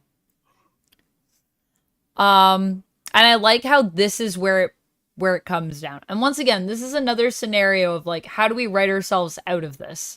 Well, I also like that it marries the characteristics, though, because it kind of is like, yeah, we are the same. Because it's like, yeah, but I'm getting more money from Tony. So yeah, that's what I mean. It's like that perfect of like, well, we are the same, but then if it's just about money, which is also really fun, I think, in terms of the writing here, when this is like the ending of the story, considering that that's what the story started with, was that it started with money. And so in the end, it all comes back to the money. Because ultimately, whether Deadpool is good or bad, he does love him some money. Yes. He loves a good payday. He is a mercenary, I think, above all else, I guess, whether he's good or bad. Is that like maybe something we could take away from this character study on Deadpool? The merc with a mouth. The merc with a mouth. And so, yeah, he does say, I'm getting more from Tony than Loki's giving you. He's only giving you $1 million. And that's when the fight just stops. And they do the hug meme. The Spider-Man hug meme. Oh my goodness. And meanwhile, Loki's back to having his nice happy face on. Also, his hair is also great this issue. It's great at Mount Fuji. It's great here. Amusing Streamer says this manga seems insane. I've been watching you flip pages and damn. Yeah, it's pretty experience. Insane. It is an experience. So we get through here. Loki's thinking, I got this in the bag. And that's when they walk out together, teaming up, saying we finish each other's chimichangas. And Loki is surprised that they could bond. um, and tries to basically take them on. And they're like, we're gonna kick your butt then. And they Because, kind of define him. Like they come to a decision where it's like, I am, yeah, this says in the first place, I'm a character who is neither hero nor villain to begin with. So yep, my principles change from panel to panel. like, duh. The only constant about me is, in every world, I'm both an awesome badass and a scumbag jackass who always comes through to kick ass. I like it. I think it's a good statement. And then we get a little cute team up moment with the two Deadpools with maximum effort. Maximum effort. Cute. Yeah, so that's kind of where they come down to, and they fight Loki. This is another great double spread.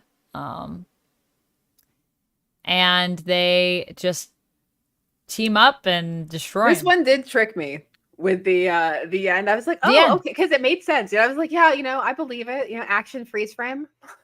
Yeah, action freeze frame. That's a good way to end it. It's like, and also like at a point where the character has realized like who he really is. Mm-hmm. And it's also kind of like you only have like this much left if you're reading the physical. So you might be like, oh, like maybe the rest is like, like behind the scenes. Or they might have a bonus like the last one with Spider-Man. Story. Yeah, the Spider-Man story. But it is not the end. And I like that we get old man Deadpool here. Always a good time. ESG Comics says, I ship Deadpool and Loki. That is a very interesting ship. That would be a rare pair. I mean, I think in some ways they could be good for each other, though. I could kind of get behind it. Loke pool. Oh. No, cable pool for life. And so we continue on. They've defeated Loki. The Avengers come in. And we're to my favorite part. My favorite part. The reveal of why all this is happening. The motivation. The motivation. Loki, you little rascal. Did you do something to your brother? Because Thor was missing. And they did make a joke earlier on about like, oh, did we not have rights to everybody? Not have rights? But no. Yeah. Like, where is Thor at? Thor's life has been consumed, as we shall see. And this is the I also just love how the story comes out. Like, it's just like asking, like, where is Thor at? Like, we haven't seen him. Like, is he all right? Did you do something to him? And he's like, oh, enough. I have to tell you my backstory for this whole thing. And he says, 'twas the mortals of this nation who ruined him. And I love it. It's like, now how shall I try to kill my dear brother today? Perhaps an old trick from our child. Brother, come quickly. There's a great big snake in the courtyard. But his brother can't come. He can't. Because he's discovered anime. Dun, dun, dun. And manga. So I was listening to the What If Loki Was Worthy audiobook. Okay. The book on Audible. And this, I believe, I was just thinking about when I was rereading this again. I was like, wait, didn't this happen in the other book? And then I was like, I guess there's two places where Thor really loves anime. And I think there's one point where he's like trying to share stuff with his brother, and this is like one of the things. And he just like shuts him down. I remember that being in the book. I don't know if I'm misremembering this, but I'm pretty sure Thor is also established as being into anime in this other book. Or I've combined these stories in my mind, which is fully possible considering how many different comic stories I read with the same people in them. Reading at the same time, which can be confusing for your brain, but we do it anyways. We persevere. So, yes, it is revealed that Thor is sucked into Japanese anime. And Thor even says, "Come now, Loki. Don't tell me you've not seen this anime." Loki's not down for that. He thinks he's too good for anime. He's like, I don't watch children's cartoons. I love that this is just Thor trying to bond with him and share I something that he know. loves. I know. And it just goes completely awry. Like Thor's just like, look, like just take a minute, like come sit with me, like watch some anime, brother. It'll be fun. And that's when Loki's like, I've had enough of this. But it's And he's also in a like, weird way, like Loki feels like he's like losing his brother to anime. Like, yes, because he doesn't want to spend it's time because, with it anymore. yeah. But he was And it's, lending him his DVDs. That's a big deal. That's I trust. know, I know. He just wants to watch anime with his brother, but Loki takes it as like a rebuff. And it's Isn't he just watching weird Demon because, Slayer? yeah, I think he's watching Demon Slayer. Um, I think the thing that I love about it the most is that at its core, Loki is upset at Japan because he just wants to hang out with his bro. Like, And it's Japan has Loki being created sad something. because he wants to chill with Thor and he can't. He's created something that Loki doesn't understand, can't get into with his brother, and because of that, it's caused a rift. But it's like not even like normally the rift is the thing that we have. You know what I mean? Where Hmm. that's just always there, and that's the reason that they're feuding, as opposed to it being like there was a rift that was caused between us, which is why I have to feud because it's breaking my heart. Like, Which I love because it plays with the idea that as like immortal, like god beings, like their kind of thing is kind of trivial, but at the end of the day, they're brothers and they hang out. And this is ruining uh, that. It's ruining villainous brother time. it's ruining the villainous brother time. Duncan says, does he prefer Blu-ray? Yeah, I think that's why he was upset. He was like, those aren't Blu-rays. How dare you? Count Juan says anime is lowbrow. Loki prefers the theater. This is probably true.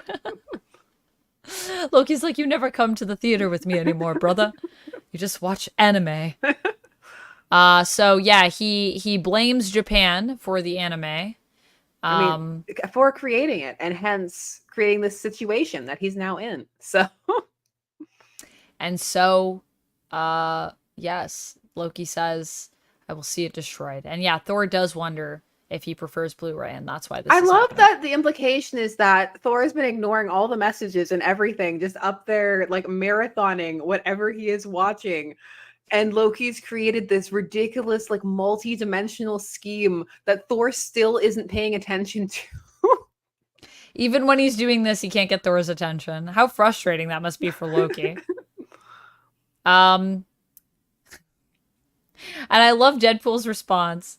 Gotta say, dude, sounds like a superficial fanfic. Uh, and so the Avengers are like, we'll take Loki in. Oh my gosh, Cap's half face here is like, um, but Loki's already scheming. So he'll get to hopefully scheme another day. He'll find some And way to get Thor to hang out with him. one day Thor will hang out with him and come to the theater with him.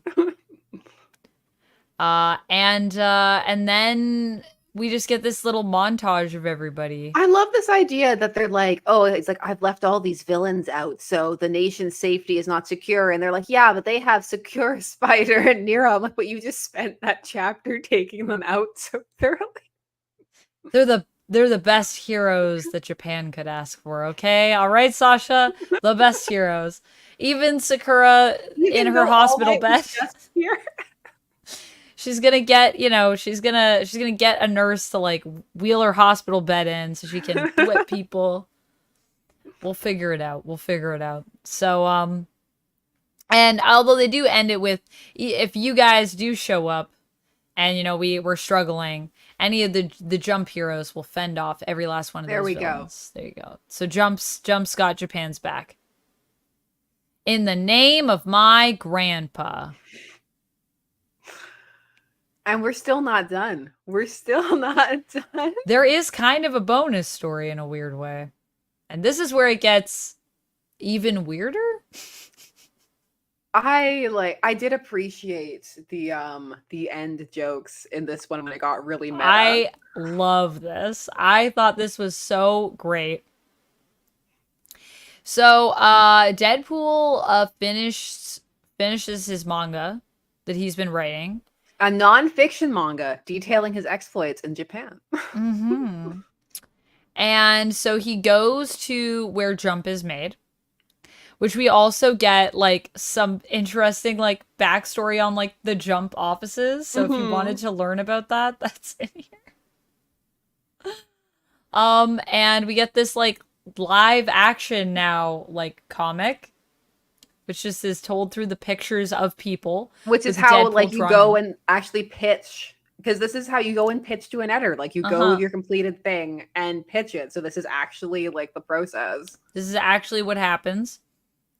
Like, so Deadpool, yeah, you have to show up with the whole thing and have it critiqued, and you can just be entirely rejected. And so Deadpool has an appointment. He comes in, he checks in, and he presents his work. And they end up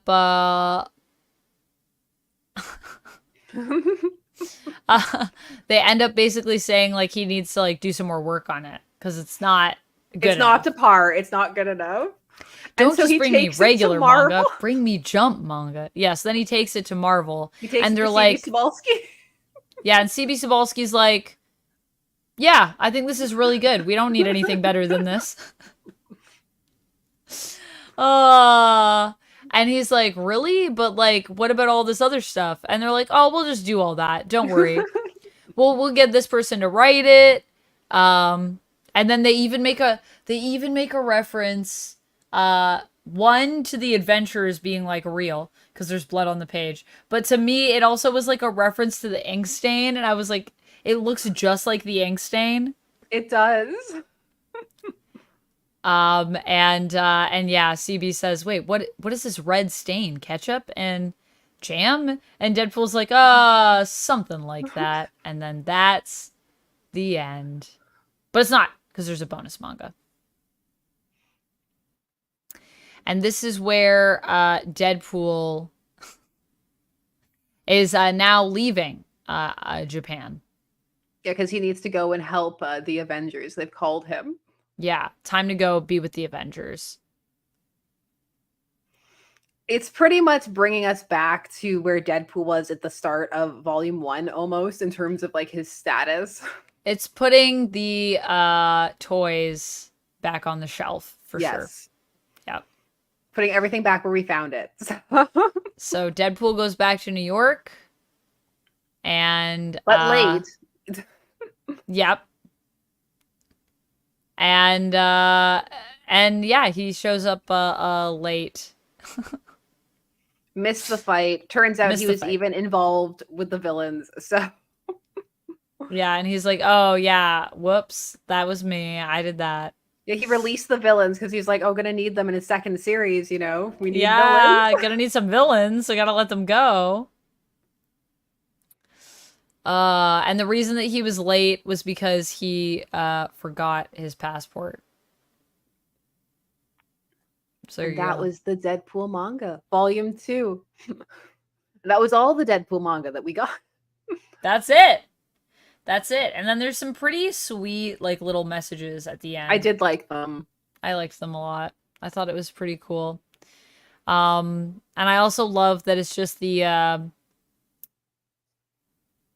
appreciation for getting to work on this. Yeah. And I feel like there was a lot of love that went into this in terms of just people being like, oh my gosh, we get to do a manga and it's like a Marvel manga. Like, that's really cool. I know. I like them talking about how they felt Deadpool was like such a unique character and like how it was really interesting to work on him because basically they're kind of talking about how it's like the different tropes that he embodies and stuff made him unique to work on for them. And I thought that was really cool. And I wonder if maybe this didn't go longer because, like, Deadpool is such a strange character. Like, I don't know if he's too strange for Japan, though. But I wonder if it had something to do with his character, like, doesn't quite fit. I mean, it's definitely very different from a lot of shonen stuff. Well, also because he doesn't have the same grounding. You know, like when you're reading it from over here, you still have the grounding of knowing who he is and everything. But like over there, he's also not grounded or connected to other things you're familiar with. So it's kind of harder. That's what they were trying to do with like Sakura Spider and all those things to try. And then with all the references to other stuff to kind of be like, he's in this world now. Like we're really going to bring it in. Like we're embracing the manga. So yeah, I don't know. Or maybe this was all they were going to do with it, you know? Like maybe that was it. Maybe they just said, this was how long the deal was for and it's like we did it. Yeah, we did Robert 2 H. volumes Arts of is this. saying he never really became a samurai at all. I mean, he went to Japan. I think But that's that about the would end of not be that. as good a title. Deadpool Yeah, goes to Japan. Deadpool goes to Japan. Yeah, Deadpool goes to Japan. I mean, it sounds fun, but Deadpool Samurai sounds epic. But he did fight in Japan. I don't think that makes him a samurai specifically, but well, he was on the samurai squad. So in that I way, I mean, none of guess them were samurai either, so. not technically, no. They were just Japanese Avengers, and so therefore they are a samurai squad. Unicorn riding Deadpool. It's not, is it even a Deadpool story if we didn't have Deadpool riding a unicorn, you know? They got to put that at the end. I have a display So, of that, but I haven't mounted it yet. of Deadpool riding a unicorn? Yes, and it's eating a chimichanga. It's just everything's happening. Perfect. So we were talking a bit earlier. You said you thought maybe you liked this one more than the first one. Yeah, because I just feel like the first one is a lot of jokes and it's really fun. But this one feels like it's actually trying to like say something despite all the weirdness. And I just really loved like all the lore, all the references, and it felt like it wanted to finish it to make the story feel complete. And I love how there was such a focus on that, even with the fact that it's like, how do you even wrap this up? Because it felt like they wanted to do more with it. Like, I do think it was cut short because it felt like they were ready to like go for a while. It did, like, the pacing is definitely a bit different than the Weird. first volume.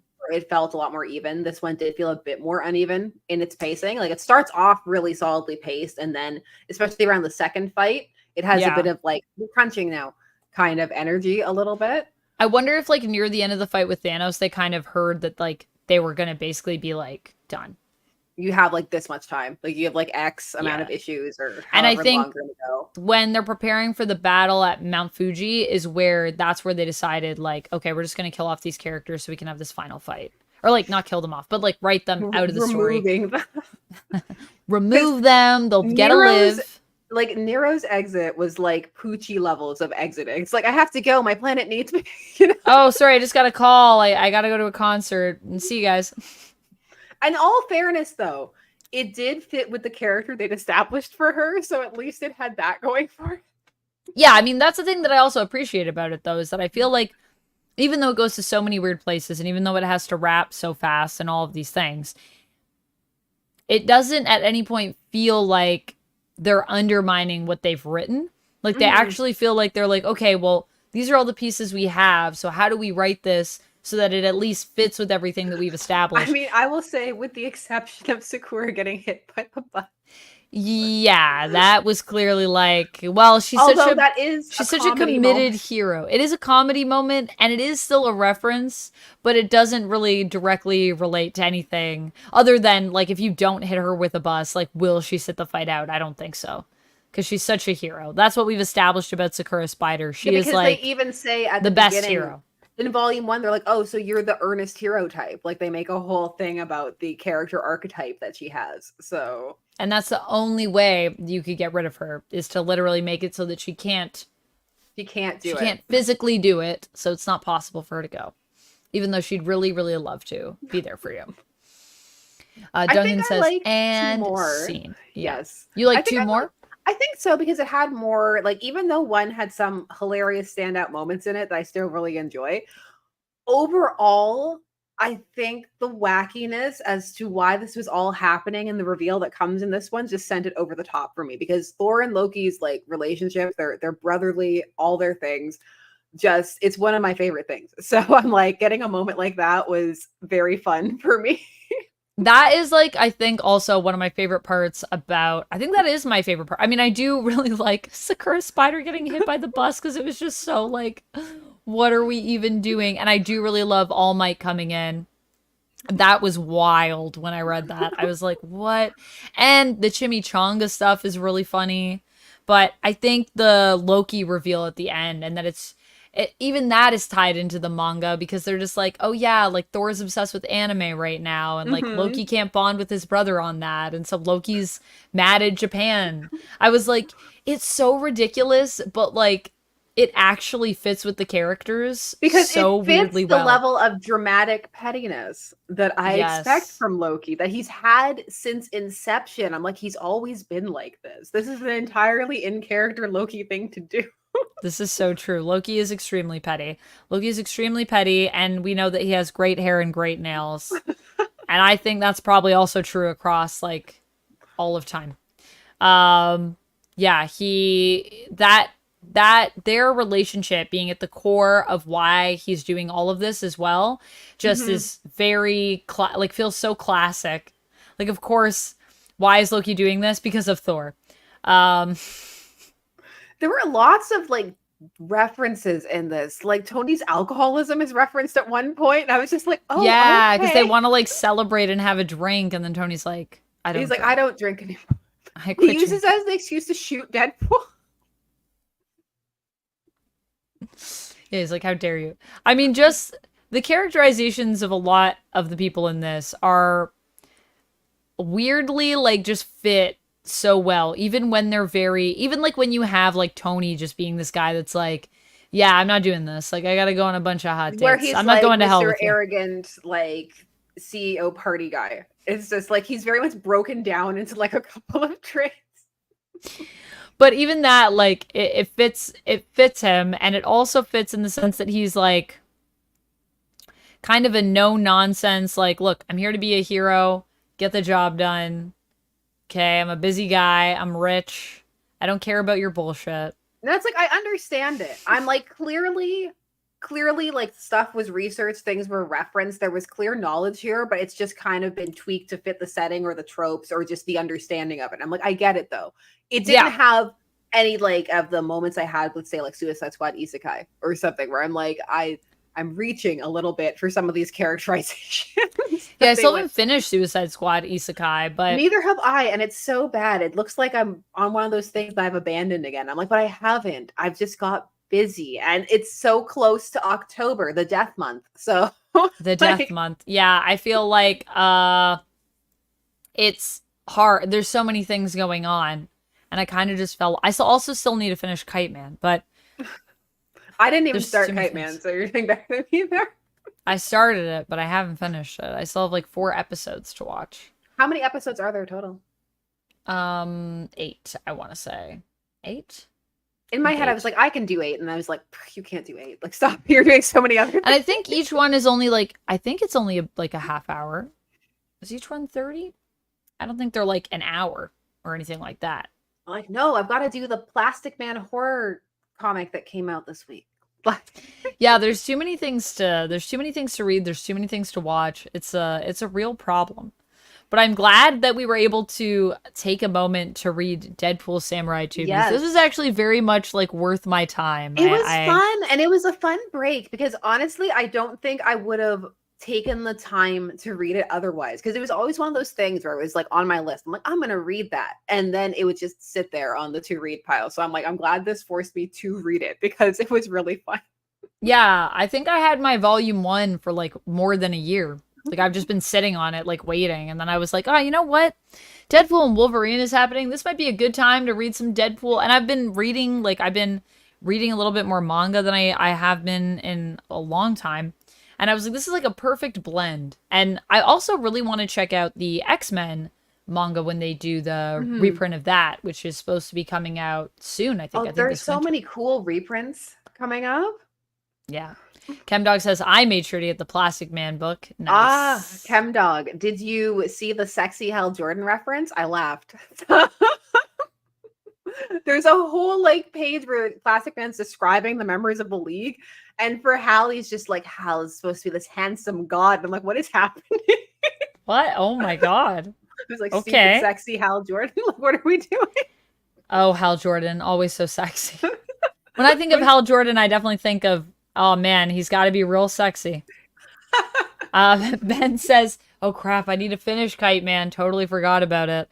I know, because there's so many things. Here's the thing Kite Man started, right? and then like a million other things happen, and The Crow happened, and Umbrella Academy happened. Rings of Power is going on right now. I'm like, Agatha's coming out soon. And then I'm going to be living in a witchy world probably and just living that. I need to get caught up on my Scarlet Witch. That's another thing I need to do. I want to. The dream is to have cobbled together a list of horror comic recommendations for the spooky month. I'm like, I want to do it. That's great. That's great. But I want to do ones that aren't always on like the lists, you know. I'm like, I want to like really go out there and like the stuff that I find some like stuff that people aren't talking about. I have some like obscure ones that I'm like, I've got like this French one and stuff. I'm like, but it's translated. I'm like, I'm gonna put it on there and it's gonna be good.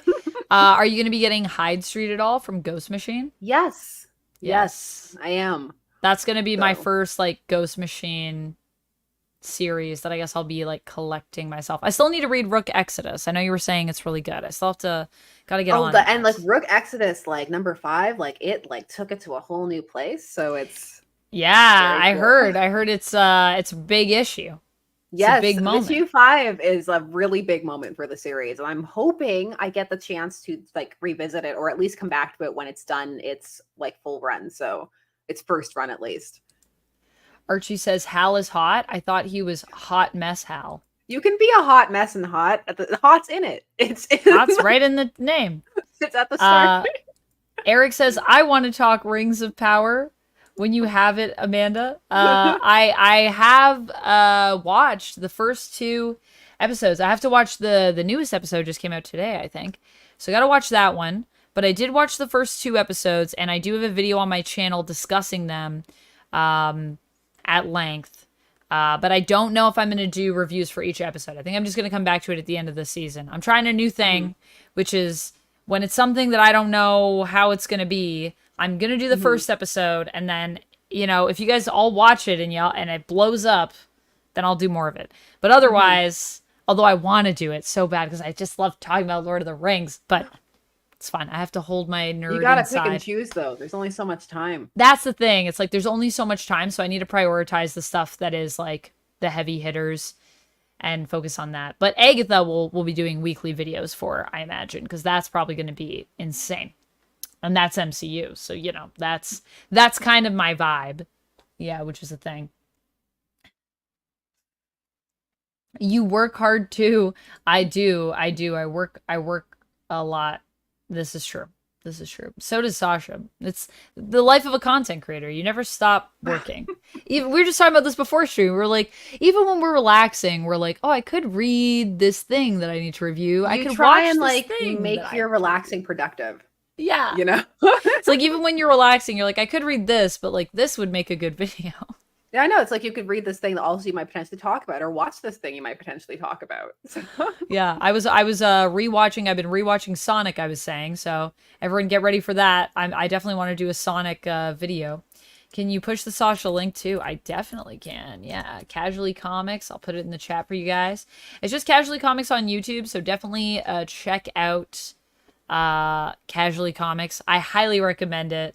Not just as someone who is friends with Sasha and worked with her for a while, but also just as a viewer, I really enjoy your content. It's so informative and so fun and so funny, and it's just a good time. I appreciate that. I love watching you too. Like I don't comment much, but I always text you. Yeah, you do. You're like, so I watched this video. I think this. We like have a conversation. Yeah, no, I appreciate it. And I definitely, I mean, I think my favorite comment that I've gotten from you is when I did my all-in video, and I was messaging you about it when I went to the panel, and I was like, oh man, like you got to see some of these pictures, man. It's crazy. You're going to love this. I'm going to love this. I'm excited. And you were like, I'm all in. And I was like, yeah, that's the best comment. That was great.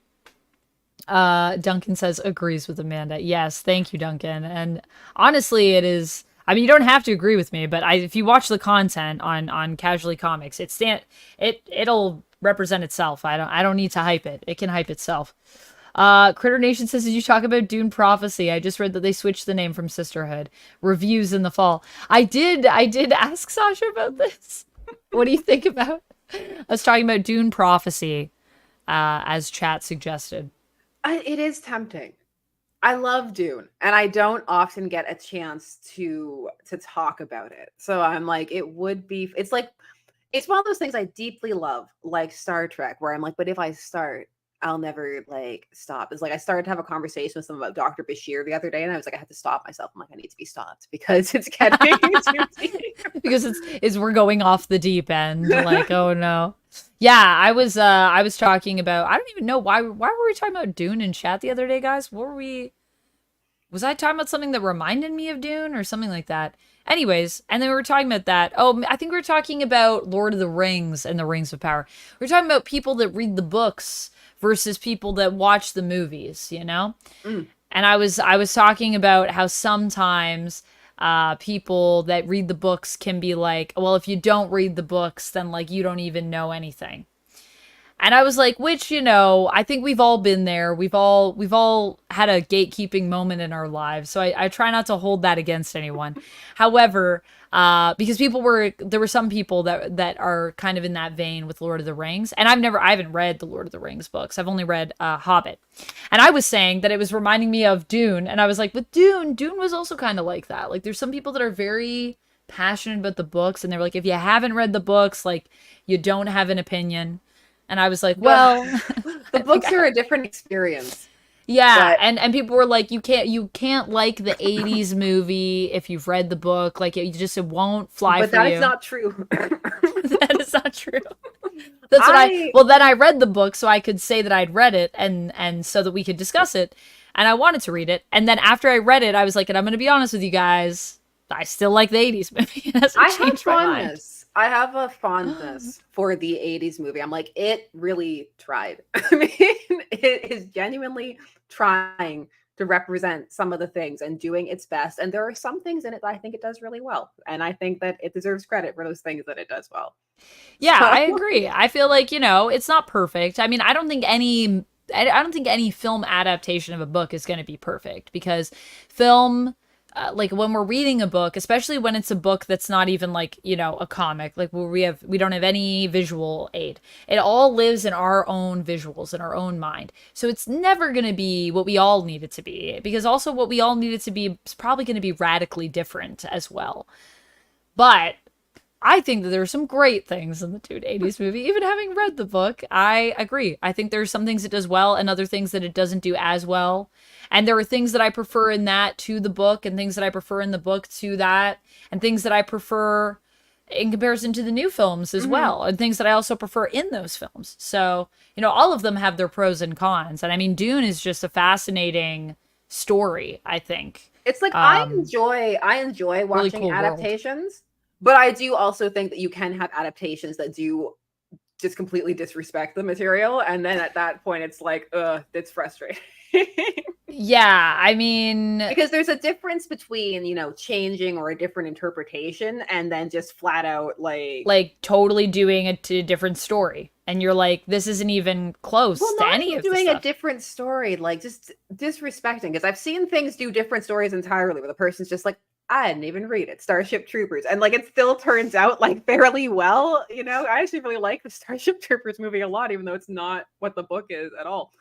But like sometimes people do go out of their way to be like, I didn't like this, and I purposely like changed it because I didn't like it. And then especially if you're someone who is a fan of the source material, you're like, oh, well, I liked it. And then of course it's gonna rankle, if that's the case. Yeah, because then it's like, I mean, you literally don't even like the source material. Like, why are you doing this? I understand wanting to bring new ideas to something, though, where maybe you read a story as a creator that's working on it, and you might say, well, I don't think that this part serves the character or the story as well as it could, which is why I'm changing it. But even then, you have to have respect and care about it because you're coming at it from the perspective of like, I'm trying to enrich or enhance the story, which is different than I don't like this. I am going to make the story better because my way is far superior to what is written here. Even though this story wouldn't even exist without what's written here. Without the base. And that's my thing. I'm like, you always, because the base is what you're working off of. Yeah, you should have I agree. You should have a respect for the work, and you should also, if you're like, I don't know if this part is how I would have taken it, so that's why I'm doing something kind of different with it. It's not like, well, this is just stupid, so we're doing a better version. Like when you say stuff like that, it's like, I mean, when you say stuff like that, you're also obviously going to upset people because those people, there's probably a lot of people that love that thing that you're just like, it's stupid. It's like, oh, my I know, it's heart. like my heart. Yeah. Yeah. It's not even like it makes me mad. It just makes me go like, oh, but I thought it was kind of cool. But okay. Maybe it's like, stupid. I'll be quiet now. Yeah. Yeah. Oh my goodness. Chemdog says I'm watching Dr. Bashir right now. Oh, don't get me started on Dr. Bashir. The best character. Honestly, we should also do like a Star Trek stream at some point. That would be really fun. It would be really fun. Yeah. It would be fun. But I would be down. I would be down to talk some Dune. I feel like it could be a fun thing. I mean, I feel like it could also be a casual thing. Like we just Yeah, for sure. After every couple episodes or something, we just get together and we just have a little chat on, you know, on your channel, my channel, both our channels. If we can simulcast, it'd be crazy. Yes, because we're getting close. Like, I mean, we have the technology. We just need to figure it out. Yeah, the technology exists. We just need to figure out how do we do that thing. So that might be a thing that we'll do next time. We might be on both channels at the same time, and then you'll be like, "Oh, who do I pick?"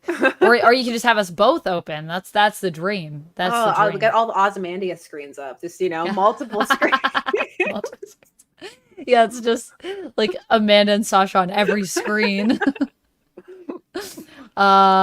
Lumic says, who brought the Sabak cards? Oh my gosh, are we going to be playing some Sabak? You know me, I'm always down. That's half of my time in Star Wars Outlaws has just been playing Sabak. As you all know, all of you that have been there for the streams. Today someone was in chat, I think it was Dion. I hope I'm remembering your name right, Dion, if you're watching this in the future. Also, hello. Who came in and he was like, oh, you're not that far along. So I don't want to, they were saying, I don't want to spoil anything for you because you're not that far along. So I won't say anything. And I said, oh, am I not that far along? I've put 24 hours into this. Is that, have I still just started? And then everyone in chat was like, well, you did spend a lot of time playing Sabak. I'm like, that's true. That has been half of my gameplay time. It's just playing endless games of Sabak in Star Wars Outlaws, which is really fun. Casually Dune, that could be a whole channel for sure. I feel like you know so much about Dune. You could do a whole Dune channel. I don't know if there's enough content. I feel like I'm only like in the there? middle of the surface of Dune. Oh, you can get so deep on Dune. Yeah. Like there are some channels I follow like who are like just all like in on Dune. I'm like, yeah, my people. The Dune people, the Dune content creators. Eric says that's the thing. Oh, our man Bashir. Yeah. Yes, that's a good episode. It's also relevant. Eric says that's the thing about books. My thing about books would be different from another. Yeah, that's the thing. It's like we're all gonna have different vibes. Eric says, how long is the story mode? How long is like just the main quest, Eric? The developers said you could do it in 30 hours. But apparently, is that no side quests? Is that just like I think that's just if you straight shot it, like just the main quests. But you know me, I love a side quest. I get sucked into side quests. I'm a completionist. I also have to read everything, so I don't know how many hours we've spent reading, but probably more than anyone cares. The amount of hours I have in Baldur's Gate is disgusting. Like it's just... That's another thing we need to do. We need to do a Baldur's Gate stream where we get a campaign, we get a group together, and we do a campaign in Baldur's Gate and just play through Baldur's Gate as a group. That would be so fun. It'd be fun, but we'd never finish. I mean, we'd never finish, but it's not about the ending. It's about the journey. Also, do you know how many games I've started of Baldur's Gate? Do you know how many I've finished? How many characters do you have? I have like 4 characters. I haven't finished any of them. I mean, well, yeah, but I mean, considering how many other games I play, I have 2 that are on stream and 2 that are offline, that are not on stream, and I haven't finished any of them. Or really, well, no, I shouldn't say I haven't made any progress. I have made some progress, but what's the furthest you've gotten? I think the furthest I've gotten is still Act 1. I haven't gone past Act 1. None of them are past Act 1. But it's also every time I sit down to think, oh, I should continue playing this one. I'm like, ooh, but I could also make a new character because I kind of want to do this. It's just like D&D. It's just like when I play D&D.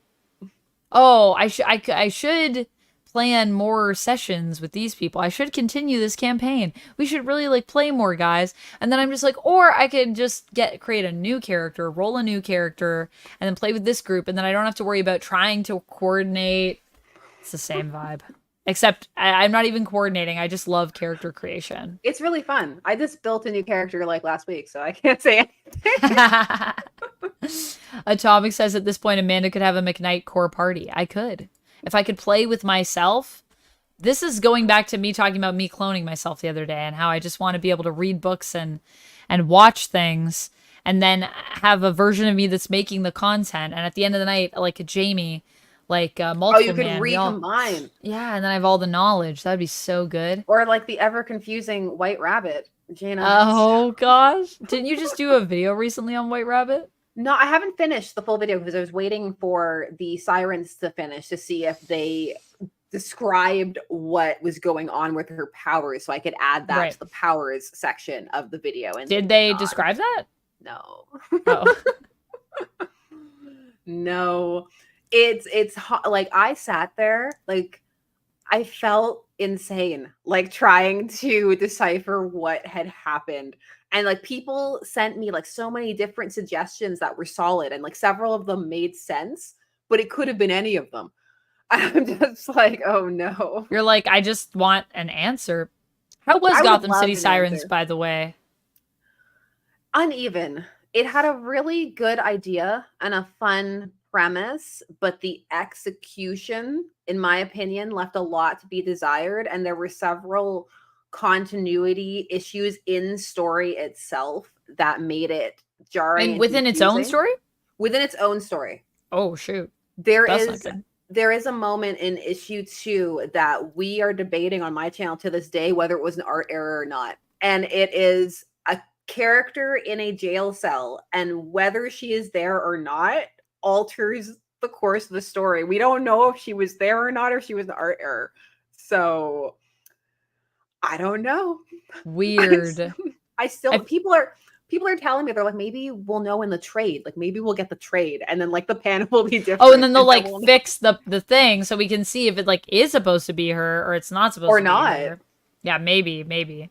I mean, maybe we'll never know, and maybe we were never meant to know. It's a mystery for all time. It was one of those works where it got very caught up with being funny. And it was like, oh, I want to be funny. And then it seemed like that superseded everything. Like just everything else fell by the wayside by the end. It also, even though it was only 4 issues, it came out weekly. And so it had art shifts.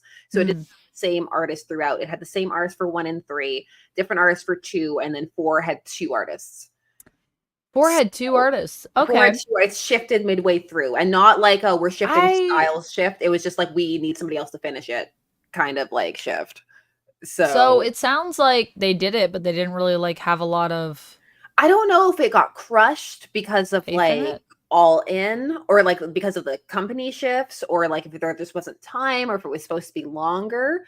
But like at the end of the day, it's like all you have is what's there. And it ultimately sadly did not come together, because like I love the Sirens, and I'm like, I still love them, and I still love Punchline and all that stuff. And it was great to see them, but it just didn't fully like.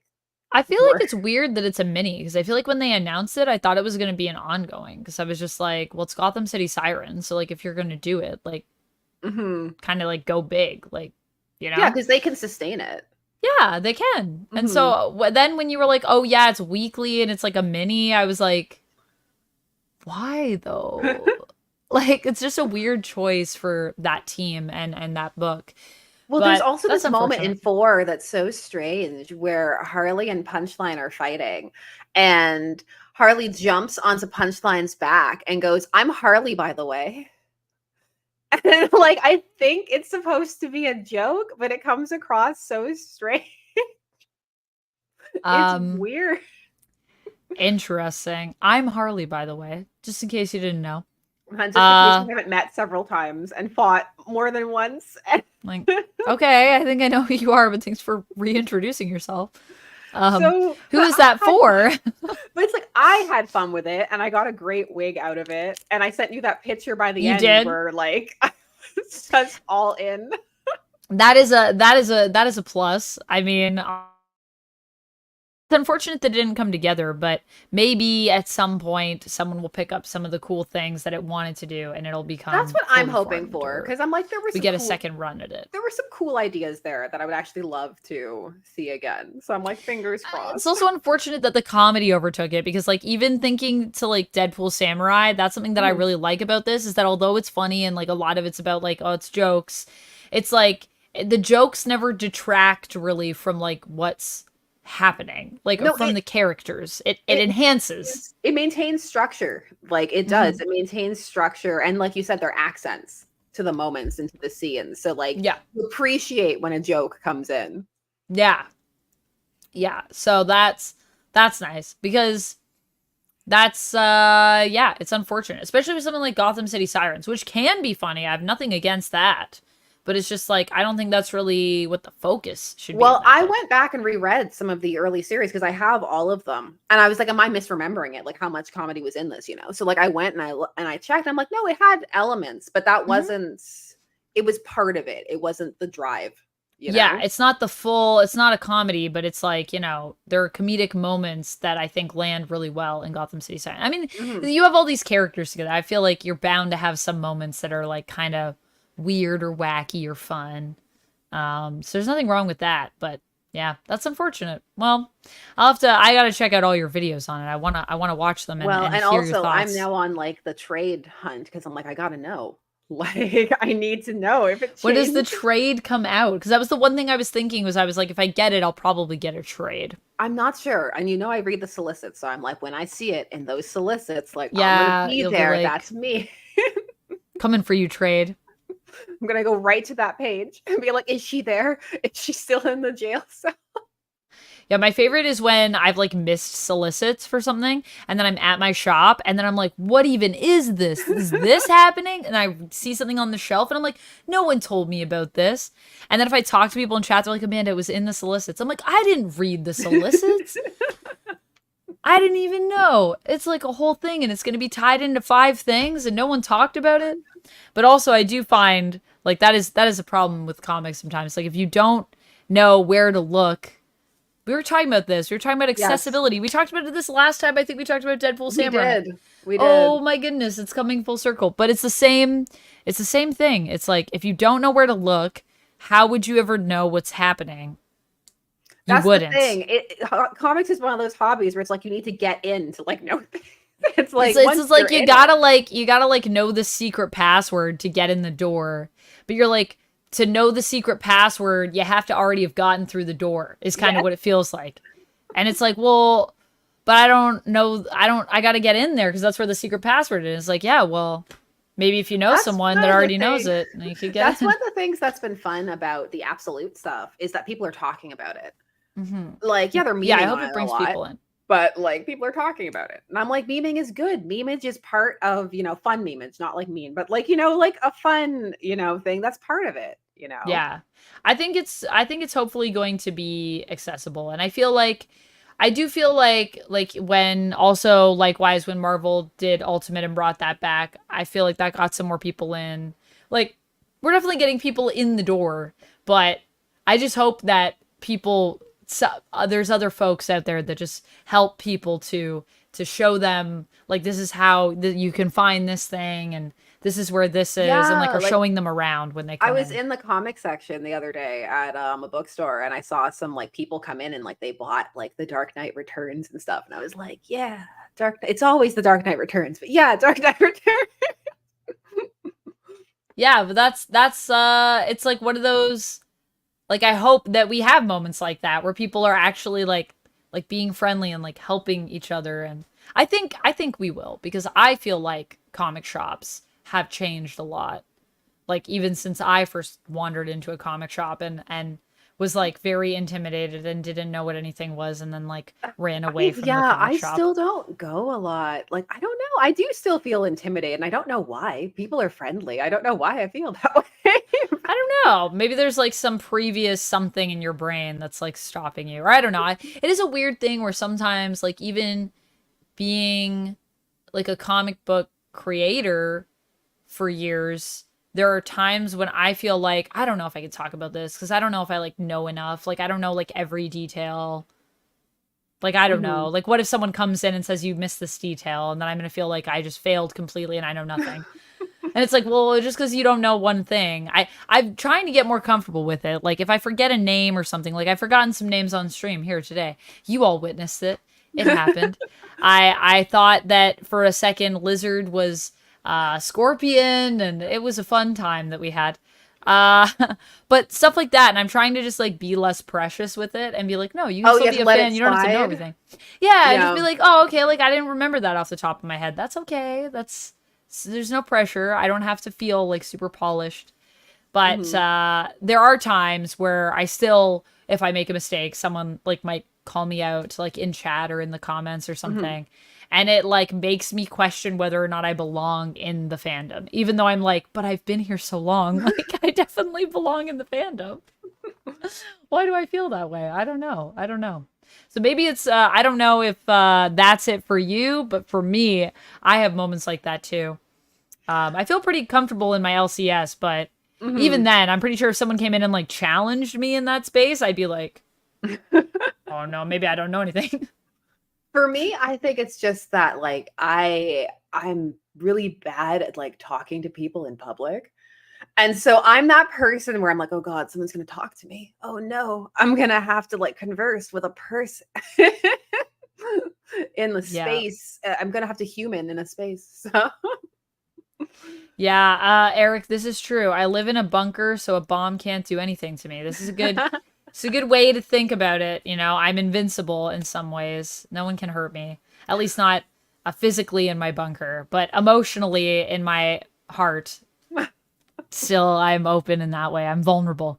I need to build a bunker around my heart. No, I don't think you should do that. I think you should leave your heart open and I think go into it's places and be vulnerable, even though I it's don't know, scary. like I know I understand how you feel though, because I just hate making mistakes. I'm like everybody makes them, Yeah, and like I just don't like doing it. I mean, nobody does, but like I just don't like it. admittedly, no one likes making mistakes, and I think I think we also are moving. Well, I don't know. I can see the world going in two different directions, honestly. But I can see a direction, the hopeful side of me sees a direction where people make mistakes and we give people grace, the grace that we would want someone to give us, and that we would Mhm. hopefully try to extend ourselves. And we try to say it's okay to make a mistake, and it's more about like how you roll out of the mistake than it really is about making the mistake at the end of the day. Mhm. It's about us all learning stuff and like growing as people. But then on the other side, I've also seen a lot of people that say if you've made a mistake once ever in your life, like that's it, you're done. So I've seen both sides of it. Um, no, do not trust the haters. Oh yeah, we don't trust the haters, but you know, I was about to say dab on the haters, and then I felt ancient. tap on the haters.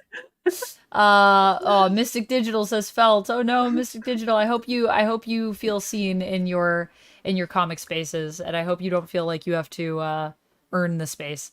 No, I mean we all like comics, so I feel like we should all.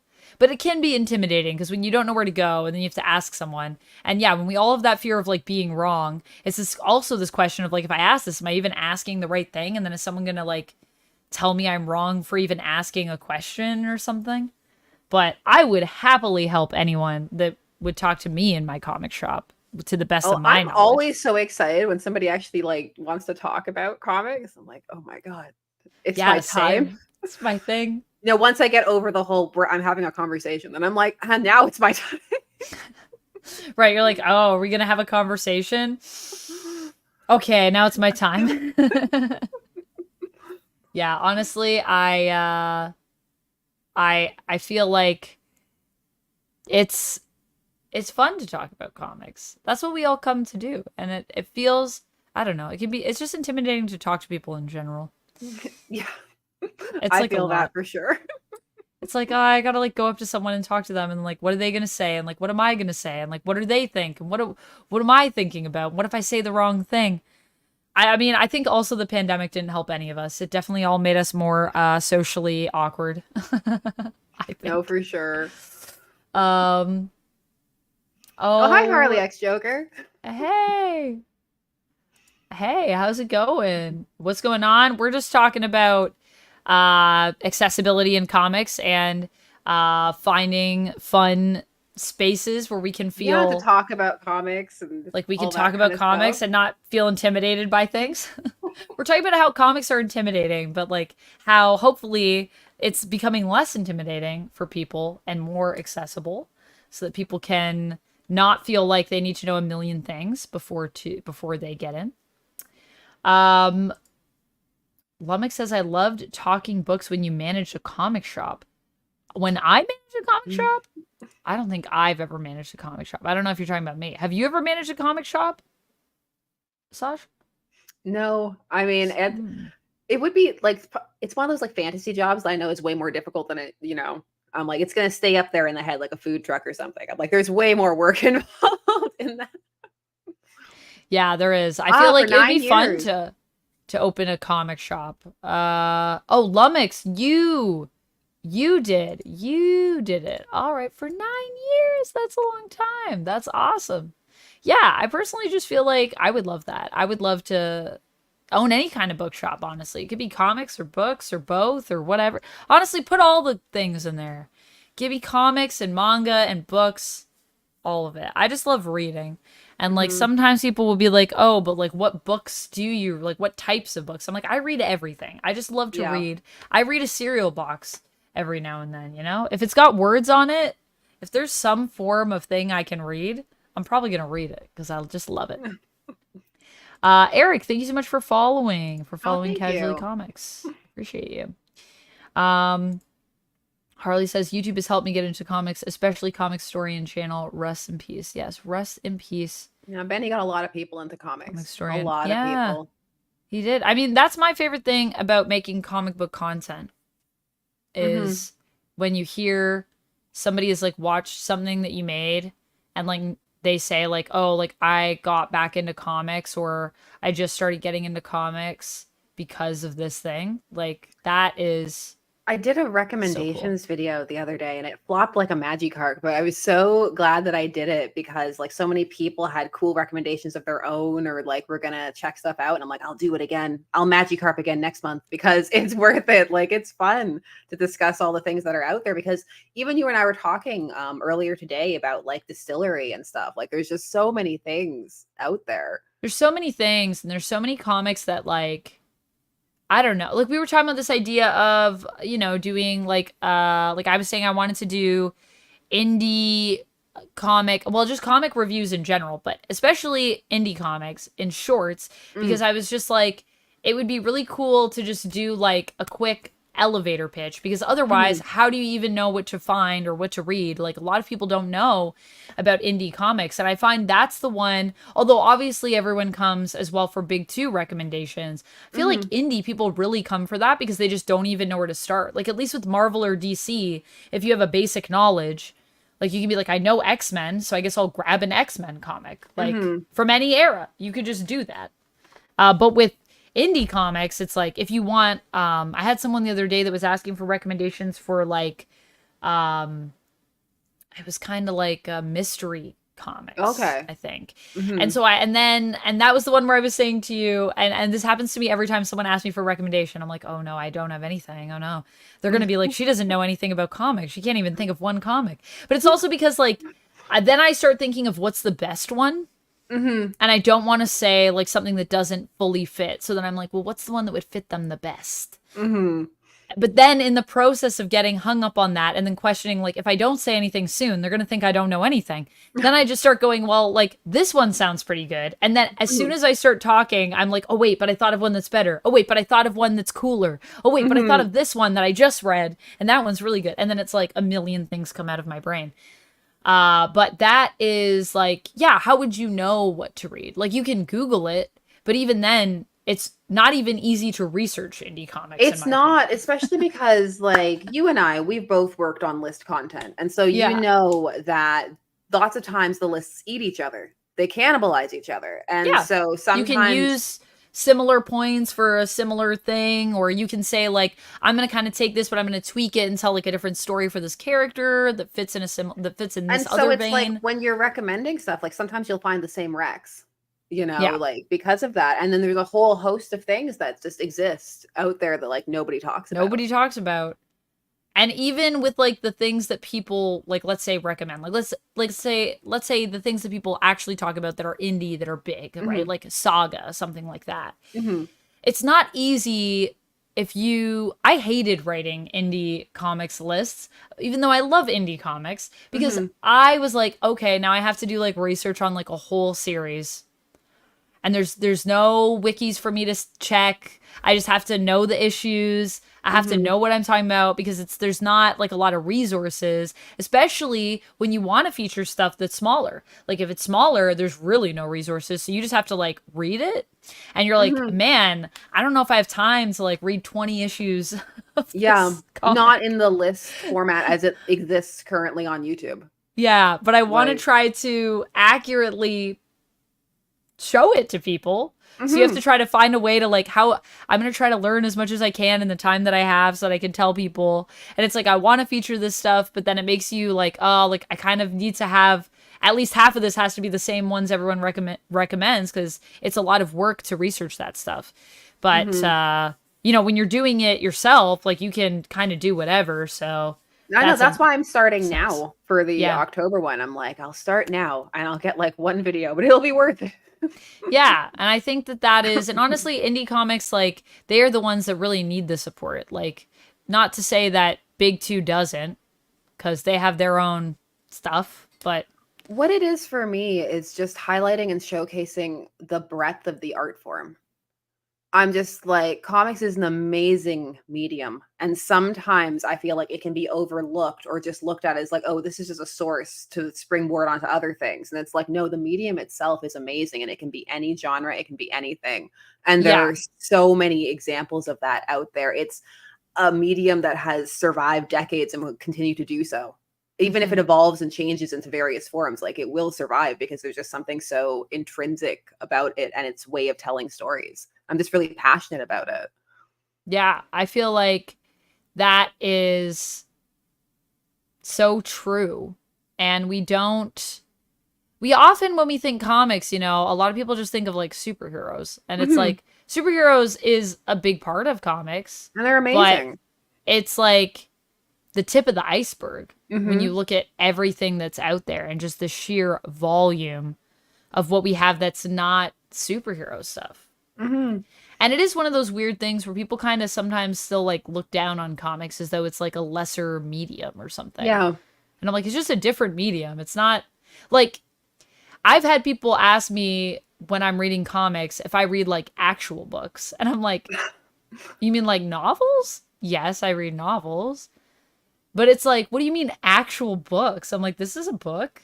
It's a comic book. It's in the name, comic book. I know it's like that's like because people are like, well, what is the argument you're making? Is it about the centers of the brain you're activating because you do activate different ones, or is it just about the idea of reading as a concept? Because It's a even like I think these it's are the about the same fact that you things. have like a picture, but I'm like a picture is just like adding it's in the same way that in like a book you would have a description of something. In lieu of that I have a picture that's giving me, but I could still pour over like art for like hours No, and it's see different details in it. there's art. There's so much in it to still expand and think about. It's the same with video games or reading as well. You know. Yeah. Yeah. Yeah. Eric says just like effing books. Just like books. It's fine. Whatever book you read, I don't care. Like I said, if you're a person and you were like, I only read cereal boxes, I'd be like, that's fine. You're still reading, so I still think that's probably pretty good for you. Even if it's just the cereal box. Honestly, even though this is probably not good for you in a lot of ways, even if you were just like, I only read like on social media or I only read on the internet, if you're only scrolling through Twitter, even, I'd be like, at least you're reading something. Just any words on a page, doesn't matter what it is. I think it's good in some way for your brain. But don't doom scroll too much. Just take care of yourself. Yeah, it is. It's weird that it gets sort of put in this corner of like, it's not real. It's not a real art form. It's like it is kind of like looked down upon. It's also not acknowledged that it's such a wide medium and that it Yeah. appeals to so many different people and ages. And sometimes it's also said like, oh, it's just for children. I'm well, even if it's for children, that doesn't mean it's not complex or worthy or that it shouldn't be.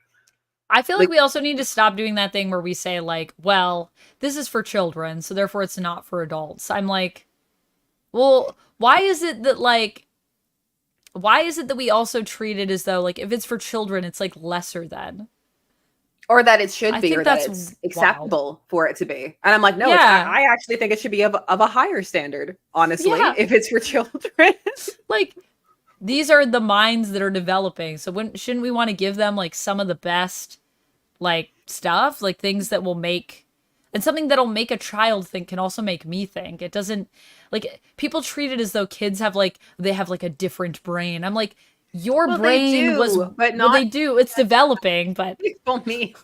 our brains used to be that brain, you know what I mean? So it's like it's not like they're from a different planet. Like some people treat children like the children have their own ways and we have ours. I'm like we're all human Because beings. like my thing is that it's totally fine to not like comics or not enjoy a certain medium because not everything is going to appeal to everyone.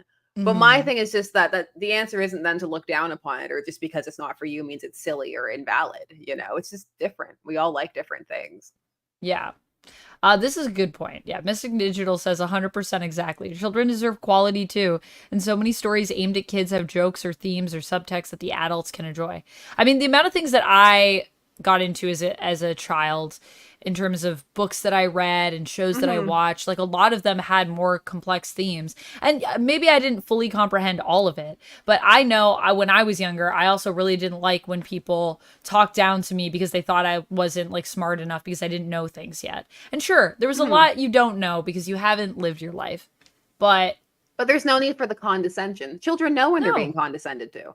Yeah. And it's also like there's a lot that I still feel that children can teach us about the world Hmm. because they have a unique perspective that as you get older, you get further and further away from it. And it's so hard to sometimes tap back into it, which is also why I feel like it can be really helpful even to engage with just like media that is created for children, like Well, it's entertainment just that's for kids. like when I'm experiencing things with my children, it's like it helps me keep that perspective, that openness, that joy. And like sometimes it lets me see the moments where I've become cynical or jaded, you know, Yeah.